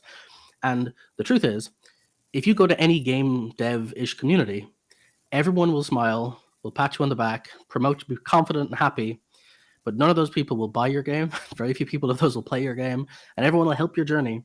But a lot of people aren't engaged in it. They're just engaged in your confidence in making the thing. And so the reason most of them will be afraid to say anything negative because they know there's a good chance they're just going to get attacked and hated for being negative about it and exactly, telling you the truth. So if you do go there asking for feedback, if you're tough enough to handle it, ask for very honest, critical feedback and make sure that you let people know that you're okay with it if you are, because people will sugarcoat stuff. And that's why, like, I go the boring answer of be empirical about this. Is I'm not saying don't make games. What I'm saying is if you're not trying to, what you can do, you can just watch people play stuff. Like, there's nothing more apparent to me than when someone shows someone else their game and that person sitting there going, oh, this is cool. And they start talking about it like they're looking at an art piece. They're not playing the game. They're engaging with the quality of work you put in, and they're rewarding your energy for putting stuff in. And that's nice. That feels good. But again, if you're trying to make games, you want people to play the games, you want people to engage with them. And I think it's slightly damaging to leave a rhetoric of people just generally saying, just make all this stuff. Make it. But you have to be real about what's a learning project or what's a product or what's a game or what's whatever. And the thing that I think is the most important is there's a sea of people out there who've made hundreds of games, but they've never made anything successful because they never actually stopped to make something quote unquote fun, or they've never really thought about their consumer. So all of this to say, if you're asking me what's my technical answer to how do you do this properly, it would be, don't think about what you're making out, because sometimes stuff is just fun to make. You'll get a lot of people who will remake the same thing because it's engaging and fun to make. Well, pause. If you want people to consume it, you want to make something that when you put it in front of somebody, they have fun. And so how do you do that? You do the dumbest thing possible and you see if it's fun. And you put it in front of people and they play with it. And if they're not liking it, you're like, well, shoot, back to the drawing board. If they do, ask why or figure it out or kind of work on that. And so the answer is, how do you make a game and make it do well? You do what Superhot did. You start with a game jam. You do what Celeste did. You start with a game jam. You do what a lot of these games do, which is they prove it's fun before they invest 4 years of their life into the project. They don't start with the assumption that they have such a good story or such a good idea that if they only invest 6 years, it'll figure itself out in the end. That doesn't work. It never works. And so the hard part, people think about the code. They're like, what's the technical thing? How do we do this? And which engine should I use? These are not the hard problems. The hard problems is, why should someone play my game? Why should they use the limited time on earth they have and all the infinite games they could play and choose mine? And so the effort you should be putting in should be understanding your audience, understanding what they want, and testing your assumptions. And so the answer has always been and will always be, make the smallest thing possible, see if it resonates with somebody. And if you don't know what the smallest thing possible is, then use you as a potential market. Teleport yourself back to when you were younger, picture that person. In my case, it's VR telekinesis throwing. That was stuff that I thought, that would be so cool. And so the very first thing I made in Unity was VR telekinesis stuff. You know what? It was cool. I had fun doing it. And it was something that when I gave to other people, they had fun doing it too. So it doesn't have to be the most complicated thing. It just has to be, pick yourself, whatever that is. That's why, to back what Greg said, do start with something that was yours and that you found fun. But the trick is, make the smallest part of that, test it with other people, and then put a twist on it. Whatever it is, instead of doing double jump and jetpack and rope swing, maybe you've got some other kind of, maybe you fire 2 rope swings and that's Spider-Man game. Or maybe if that's not unique enough for you, maybe you've got some sort of gravitational magnet thing instead. You just pivot the idea and tweak it until you can find it's the kind of thing you liked with new mechanics. And as you're doing that, play other games and actually research what makes them good and learn about all the things, you know, the general idea of having collectibles and coins, and learn the difference between puzzles and problems, and learn how to use one-way valves for level design so that people have to circle back and understand spaces. Learn the mechanics of the technical side of it and make a small thing, but make it compelling and fun. So yeah, I would say small project, repeat, cycle, but learn it from a technical standpoint of like how to build it up, and always start from the value add perspective. Without going into a whole bit, we talked about this before, but there's a concept called lean startup. And it's the idea that if you're about to build a giant multi-billion-dollar company, how do you make it successful? Well, you don't start by, I'll repeat it, I've said it before, I'll read this one, I think it's a really good example. It was from that book. It's, if I was going to make a AI assistant software, how do you start that? Pretend it's your game, an AI assistant software. Do I hire 10 people and spend 4 years and build a really good AI and then hope people like buying an AI assistant? Or do I pretend I have an AI assistant software? I hire Jeff from the office to pretend to be the AI and then have them engage with the client through a web interface as if they're an AI, and see if people would pay for the service if it was a perfect AI in the first place. If they wouldn't pay for that, then why would I invest 4 years building the AI if people wouldn't even do it if a person was doing it? So test your core assumption, build up from there. And again, the MMO, in order to test your assumption, requires you to build a giant platform, build a giant world, put a lot of people in it, and then it's fun. That's a lot of investment. Rather than start with, if I shoot ball, is that fun? Okay, kind of is. Maybe if the ball exploded, bit more fun. Okay, what if I could like teleport to the side of the room? Okay, a bit more fun. And you just build up. You build up the fun assumptions. And if you go the wrong way, you've not lost very much time. Not 6 years. So I'm not saying give up Unity. I'm not saying give up games. I'm not saying make small games and never make big games. I'm saying you have to learn the core assumptions to earn the right to solve bigger problems. And it's the hard thing to do. You're kind of describing the agile process too. Yep. Incremental get something in front of the customer as often as possible and get feedback and find out if you're really giving them what they want. Dom missed that. Could you repeat the beginning, middle, and end? Sure. Well, just ask ChatGPT. It'll farm this conversation and give you the answer back. And then yeah. I meant to click on that one. We'll take this technical one in a minute. Yeah, there we go. Beginning, middle, and end. Yeah, and yeah, you just discouraged too many people. Sorry. Yeah, I felt like the video that I did last week too. A lot of people, I think, mistook as like that they should just not make games. And my point there in that whole video was that if you want to make games, you should also consider making games with other game developers at a game dev company, and not only consider being a solo dev, because there's a lot of value working with other people. You learn a lot, and I think it's great. Oh, look at that. Corvallis hanging out. But yeah, a lot of people I think took that the wrong way, and I think they might take this the wrong way and throw their computer out. They probably will. But I mean, I really mean this. Like we all got, like I said this actually earlier today. I did a VR podcast just about VR gaming for 3 years. What? I'm not against the idea of just having fun and making games and stuff. But what I'm trying to get at with the small details on this is people inherently don't want other people to feel bad. Even if the comments in this video will probably disprove that statement. But in general... Jason Story, you're an idiot, and I'm tired of listening to what you say. And yeah, I've got a fair few of those in the past. But the general point is, like, it's so hard to get the truth from people. And you'll see it yourself. Like, how many of us have had our friends ask us to play their game or buy their game, and we will politely do it. But the truth is, we wouldn't really do it if they weren't our friend, or we wouldn't whatever else. And the fact is, that can be really nice from a social perspective. But if this was like, if this was a kid drew a picture and you're asking if it's good or not, say it's good. That's perfectly fine. But if a kid's going to go, I'm going to go and draw for the next 6 years and tell you if it's good afterwards. I'm going to go get a loan and go to art school now. Yeah. It's like, let's have it. Hold on for a second. Let's think about this a bit more. Let's have a bit more honesty in the conversation. So that's all I'm saying is that if you really want to do this, if you actually want to go down this road and this to be your full-time thing, you have to test your core assumptions and you have to think about your audience first. You have to start to be able to spot the difference between someone placating you and the truth. And you can spot when people are having actual fun, and you have to look for that. You have to kind of smell for it and actively engage with it. And the best way to do that is to do these little game jam, small project things. Totally.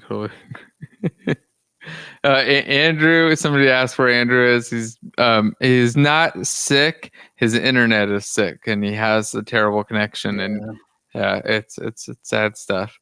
And there's a question in chat about floats, how to shrink 3 floats down to smaller size. Anybody got a real simple tip? I would just put it into Chat GPT, but you can just get a half size float. But you guys have any special tips for this? I'm not sure what the value or the reason is for it though, unless you have a ton of these 3 float values.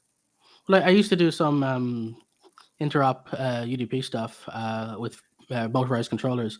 You can do bit packing where depending on the amount of precision you need, you can pack a number of ints, for example, into a single byte value and then unpack it later. So I would just look into bit packing options for what you need and compress the data that way. There's also, again, depending on how you're storing it, you can compress in other formats and transmit your data. But yeah, it really depends what your goal is. Yeah, I feel like it depends on what the reason is to shrink it down. And then let's see. I don't know if were there any other questions in chat that I forgot to pop up. There's lots of interesting conversation in there, but if there are any other questions people had. By the way, if you want more interesting conversations, where's that Jason Story Discord?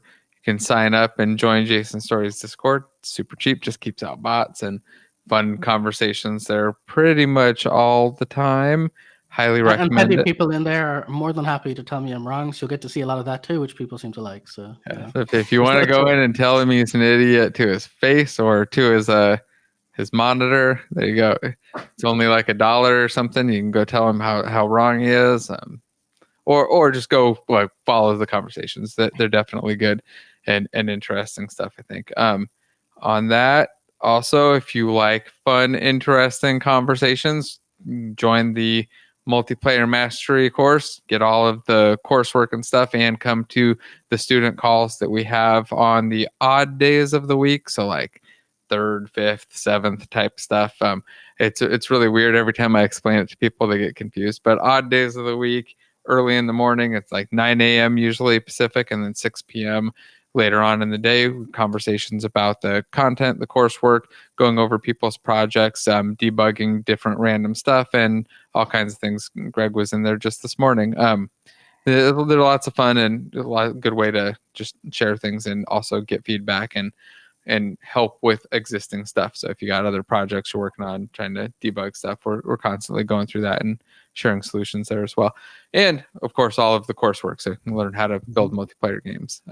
Not MMOs though, unfortunately. It's not to the scope of MMOs. We're looking at, 4, 6, 8 player extraction game type stuff, not a 1,000 or 100 player. It's a totally different thing, and the subset of people who actually need to know that stuff and use that stuff is pretty small. Not even getting into battle royale style, because I feel like it's one of those where the games that we're building are stuff where you can get enough people in to play it and make it interesting and fun without having a giant audience at first. So I feel like 4 players is a good starting point. It's easy to scale, but yeah, in addition to the multiplayer stuff, you're covering other Unity services like Cloud Code and Cloud Data, which isn't, specific to multiplayer, but it's good, useful stuff to learn. It's also worth noting too that like there's this weird disconnect in people's heads between how much work they need to put into something versus what success is, and there's an often conflation of complexity. So for an example of this, games like Among Us are basically a bunch of mini games with a simple networking layer attached. They are painfully simple relative. Like again, so when I'm saying like talking about the multiplayer type stuff, it's like that those are much easier because there's a technical understanding of what people enjoy, attacking that sort of fun vector early. Same with the new one, the that horror game where you're collecting resources from a procedural building. That's a simple shader effect over the top, 4 multiplayer characters, a basic procedural building room. It's not completely easy, but like relative to something much bigger, it's much easier to make. And without going into a whole big thing about marketing, it also much better to sell for a whole lot of reasons to do with how people play things on stream, the lack of Lethal Company, thank you. Because it understands the market. It understands who's going to play it, why they're going to play it, what they get out of it, all of this other stuff. So it's a lot more to do. This is, again, going back to small game thing. Like, you can be successful with this stuff if you're like, I love being able to tell people their thing is awesome. And I can only do that if it's more awesome than not, and there's like mild things to improve. And if you attack a problem where you put too many variables in it, I can't give good feedback. But if you have something small and it's close but missing things, I can be ecstatic about what's good and promote things that are better. And I think the world needs more honesty in these things. And I think you're more likely to get that from even your friends and family if they were like, that was really cool, but I didn't like this bit, or that jump was too hard, or that enemy is too difficult, or it was boring so it was too easy, or whatever. You'll get actual actionable feedback that will push you forward if it's small enough that people can actually engage with the whole thing, but they can't engage with too big of a project.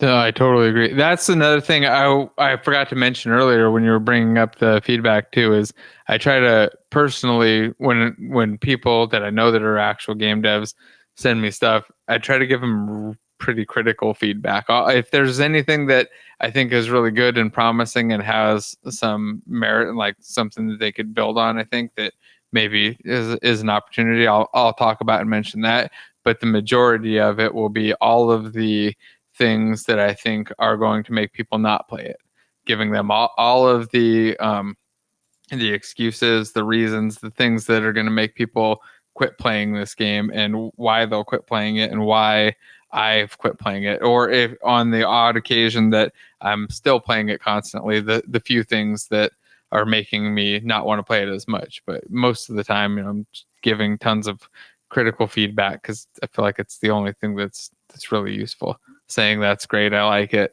doesn't help at all. I mean, it's great in the aggregate if you get millions of people saying it's great, I like it, and that's the general consensus. But yeah, your friend saying that they like it is relatively useless.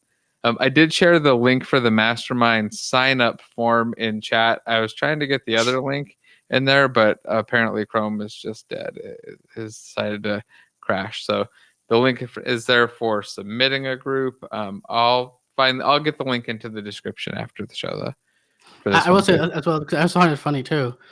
As somebody who did put hundreds of hours into Baldur's Gate 3, I mean, I'm all for RPGs, and the constant conflict I have in my own Discord. My favorite style of game are the Bioshocks of the world, is the Mass Effects. I actually like big narrative stories.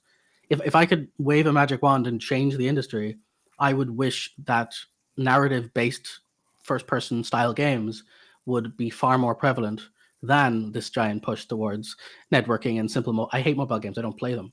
And so it seems at odds that I'm saying make small games.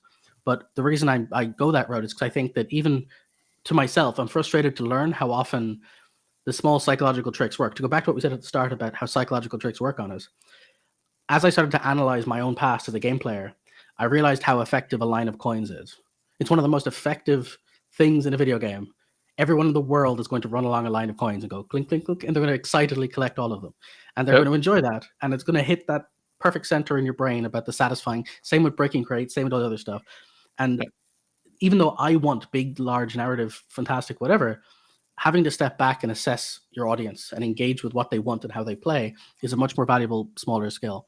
And you can get that with learning those individual pieces. And so even for myself, I don't make the kinds of games I would want to play because those huge, giant narrative stuff, to get to that point would mean I'd have to make a giant story. It would have to be compelling, and I'd have to put years of resources into it.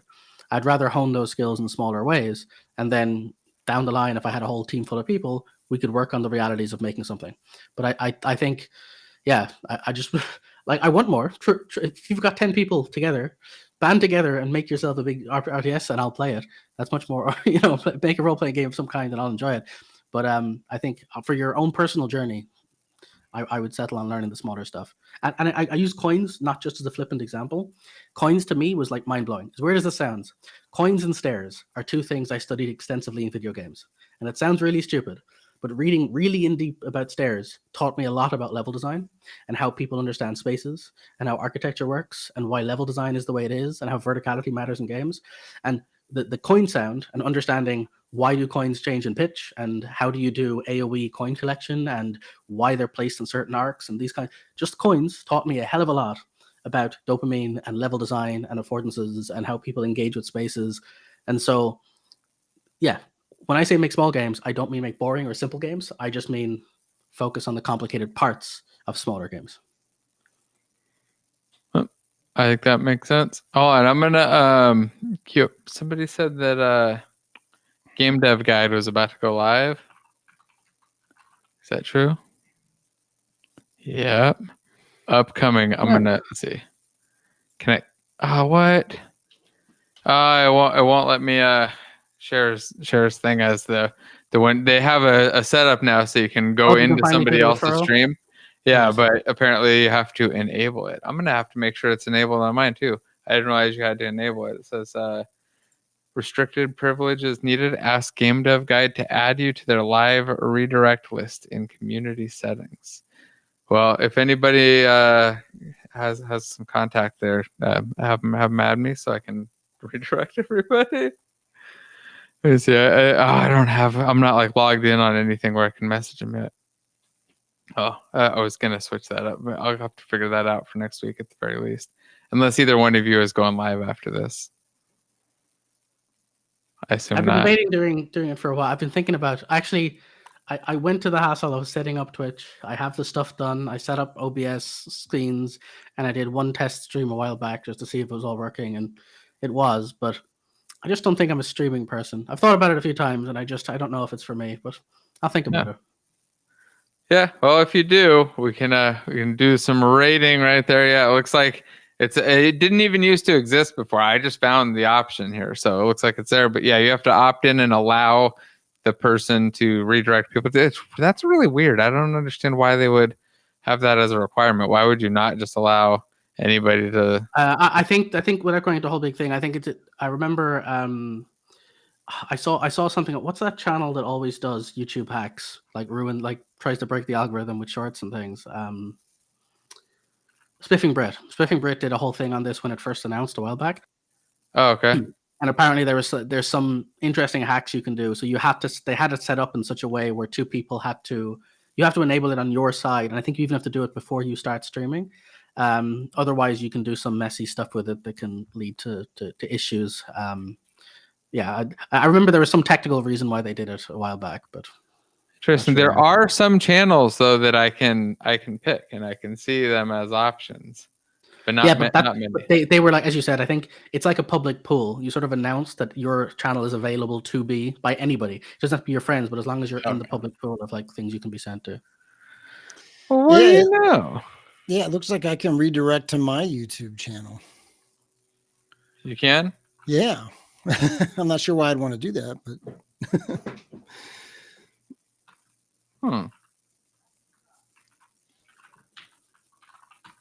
Okay, well, let's see. A couple other things, I guess, before we get going. There was oh man, I scrolled down. I missed the chat.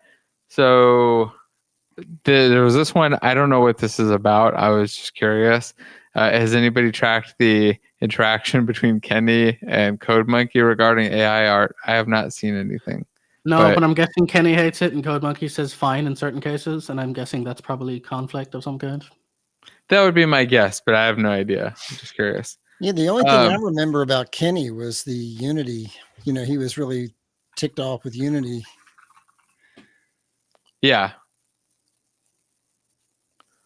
Yeah, he seemed pretty unhappy about things, but let's see, is that, no, it's still not showing up. Okay, I was checking to see if Game Dev Guide was showing up. They have to add a live redirect list in community settings.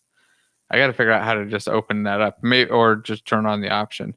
And when can I get a story game dev conversational AI buddy? You've talked about this a few times. Is it coming? I have thought about it. The only thing stopping me is how much work it would have to be to split the Game Dev Show into individual persons. Because I could easily grab transcripts, but then it would just be this sort of massive. And the fact that we have debates means you're going to get conflicting information. That kind of defeats the point. Jason Story loves singletons and he hates them because they're the worst. And he loves to. Oh, I could see it now. Yeah, that would be somewhat problematic, I guess.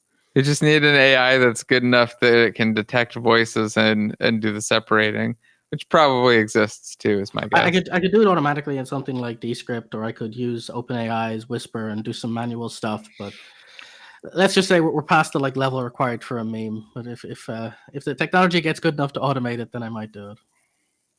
Yeah, I would see. I think it'll be interesting when it happens. This one's honestly, AI art is super hard to make consistent. I've spent months discarding bad AI art as final assets. I feel like it's still not at the point where AI art is the thing that's going to make finalized art yet.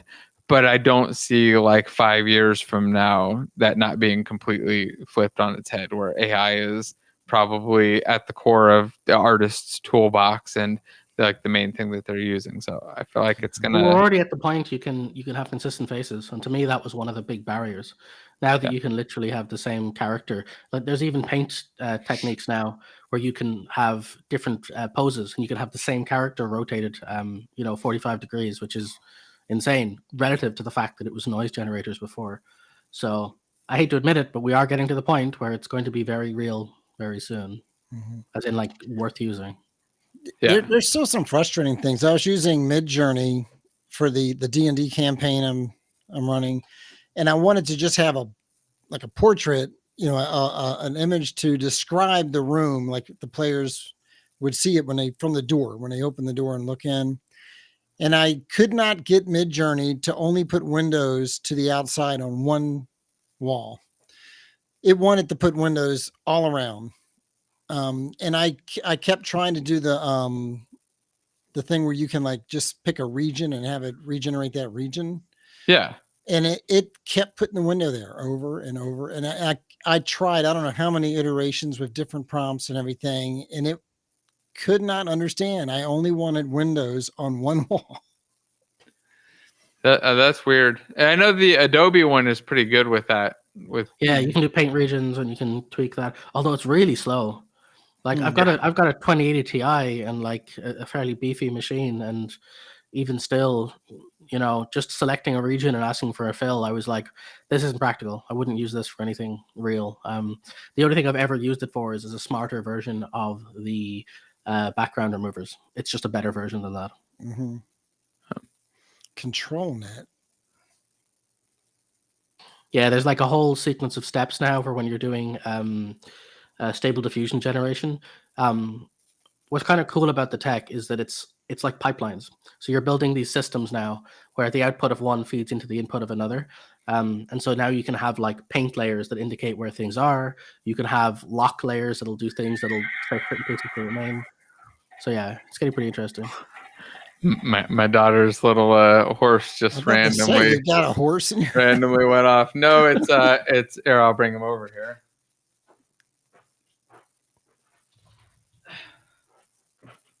It's a giant horse that I got her a couple years ago, and it just randomly neighed for no reason and scared the crap out of me. That happens sometimes in the middle of the night.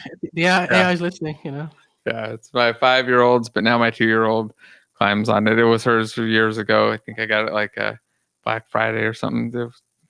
I saw it and I was like, oh, that's too good of a deal to pass up. I think it was like $40 or something. So I was like, okay. I love getting toys for kids and stuff, so it's fun.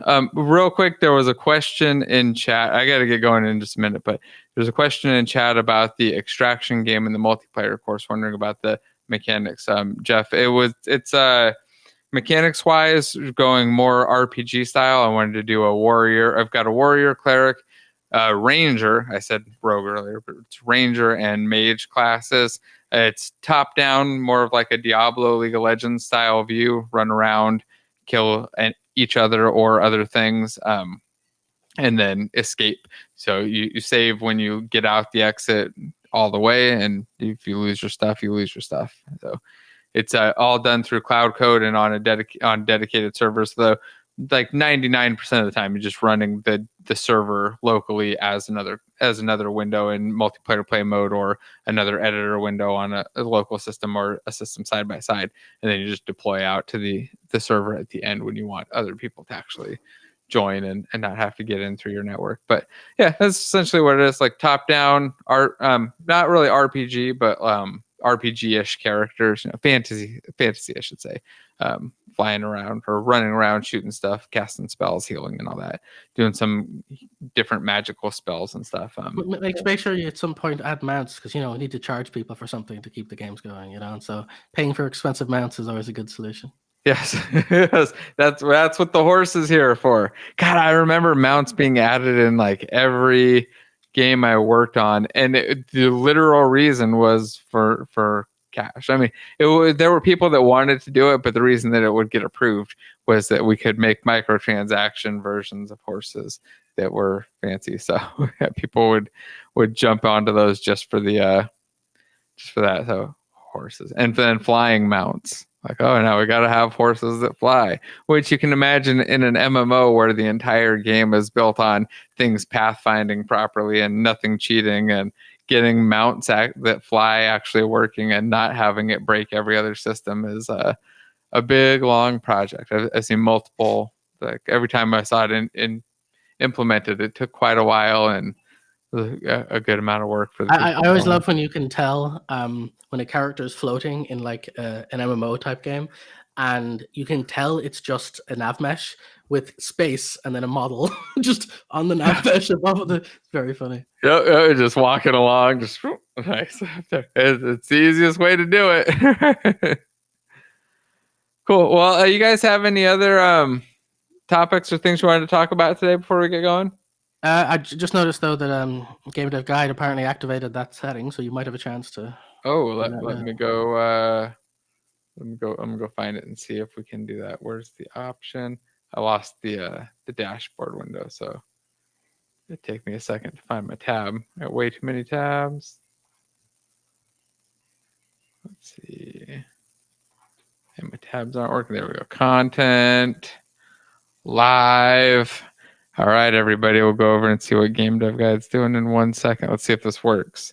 So stay here and hit the thumbs up button and subscribe real quick, and then we'll see if it automatically pushes us all over as soon as I remember. Oh, there's customization, redirect. Let's type it in, and then afterwards I got to find that option myself.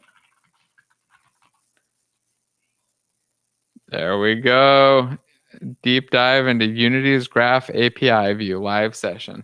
All right, it is set up and it should kick everybody over there as soon as we wrap up. So again, if you didn't like, subscribe and share, make sure that you do that. And also, if you didn't go grab the free asset on the asset store, there's a new, what is it? I think it's a ramen shop today. This is the link. It'll take you right there. That is the wrong picture though. And they've got that's pizza one from that though. Yeah, I put in new ones this morning. I went through and I spent like 20 minutes putting in new links. I put in the links for the new lava. I put them in for the, thank you, Horse. Horse approves. I put them in for Andrew's stuff. He's got a monster pack and the humans on sale. All of them disappeared. My laptop shut off and somehow I don't understand how it didn't save because it's on a freaking web page, but it didn't save any of them. So all I have is the old link. So yeah, go check those out if you haven't already. And if you wanted to check out the multiplayer course, it's on sale for like the next day. So go check that out. There's a bundle with other stuff there too. So it's definitely yeah, I'm going to shut up about that. Like I said, I hate doing salesy stuff. Simply disconnect the player that uses the flying mount for flying. So, yeah. That seems like the way to go. You just go disconnect. You're in offline God mode, and then you reconnect. All right. Any last words, guys? Nope. It's pizza. Oh, pizza sounds good too. Yeah. All right. Well, go grab Highland Panic on Steam. The link is in the description, along with Stories Discord channel. Or go Ko-fi, sign up, go join, and hop in discussions for the rest of the week, and then we will see you next Friday. All right, let's find the goodbye button. Oh, and don't forget to like and subscribe and all that stuff. Oh, you already did that. Year. See you next year. Oh, yeah, see you next year. Yes, I guess. And Happy New Year's, everybody. Yep. You're gonna make a horse noise now. Wait, no. Okay.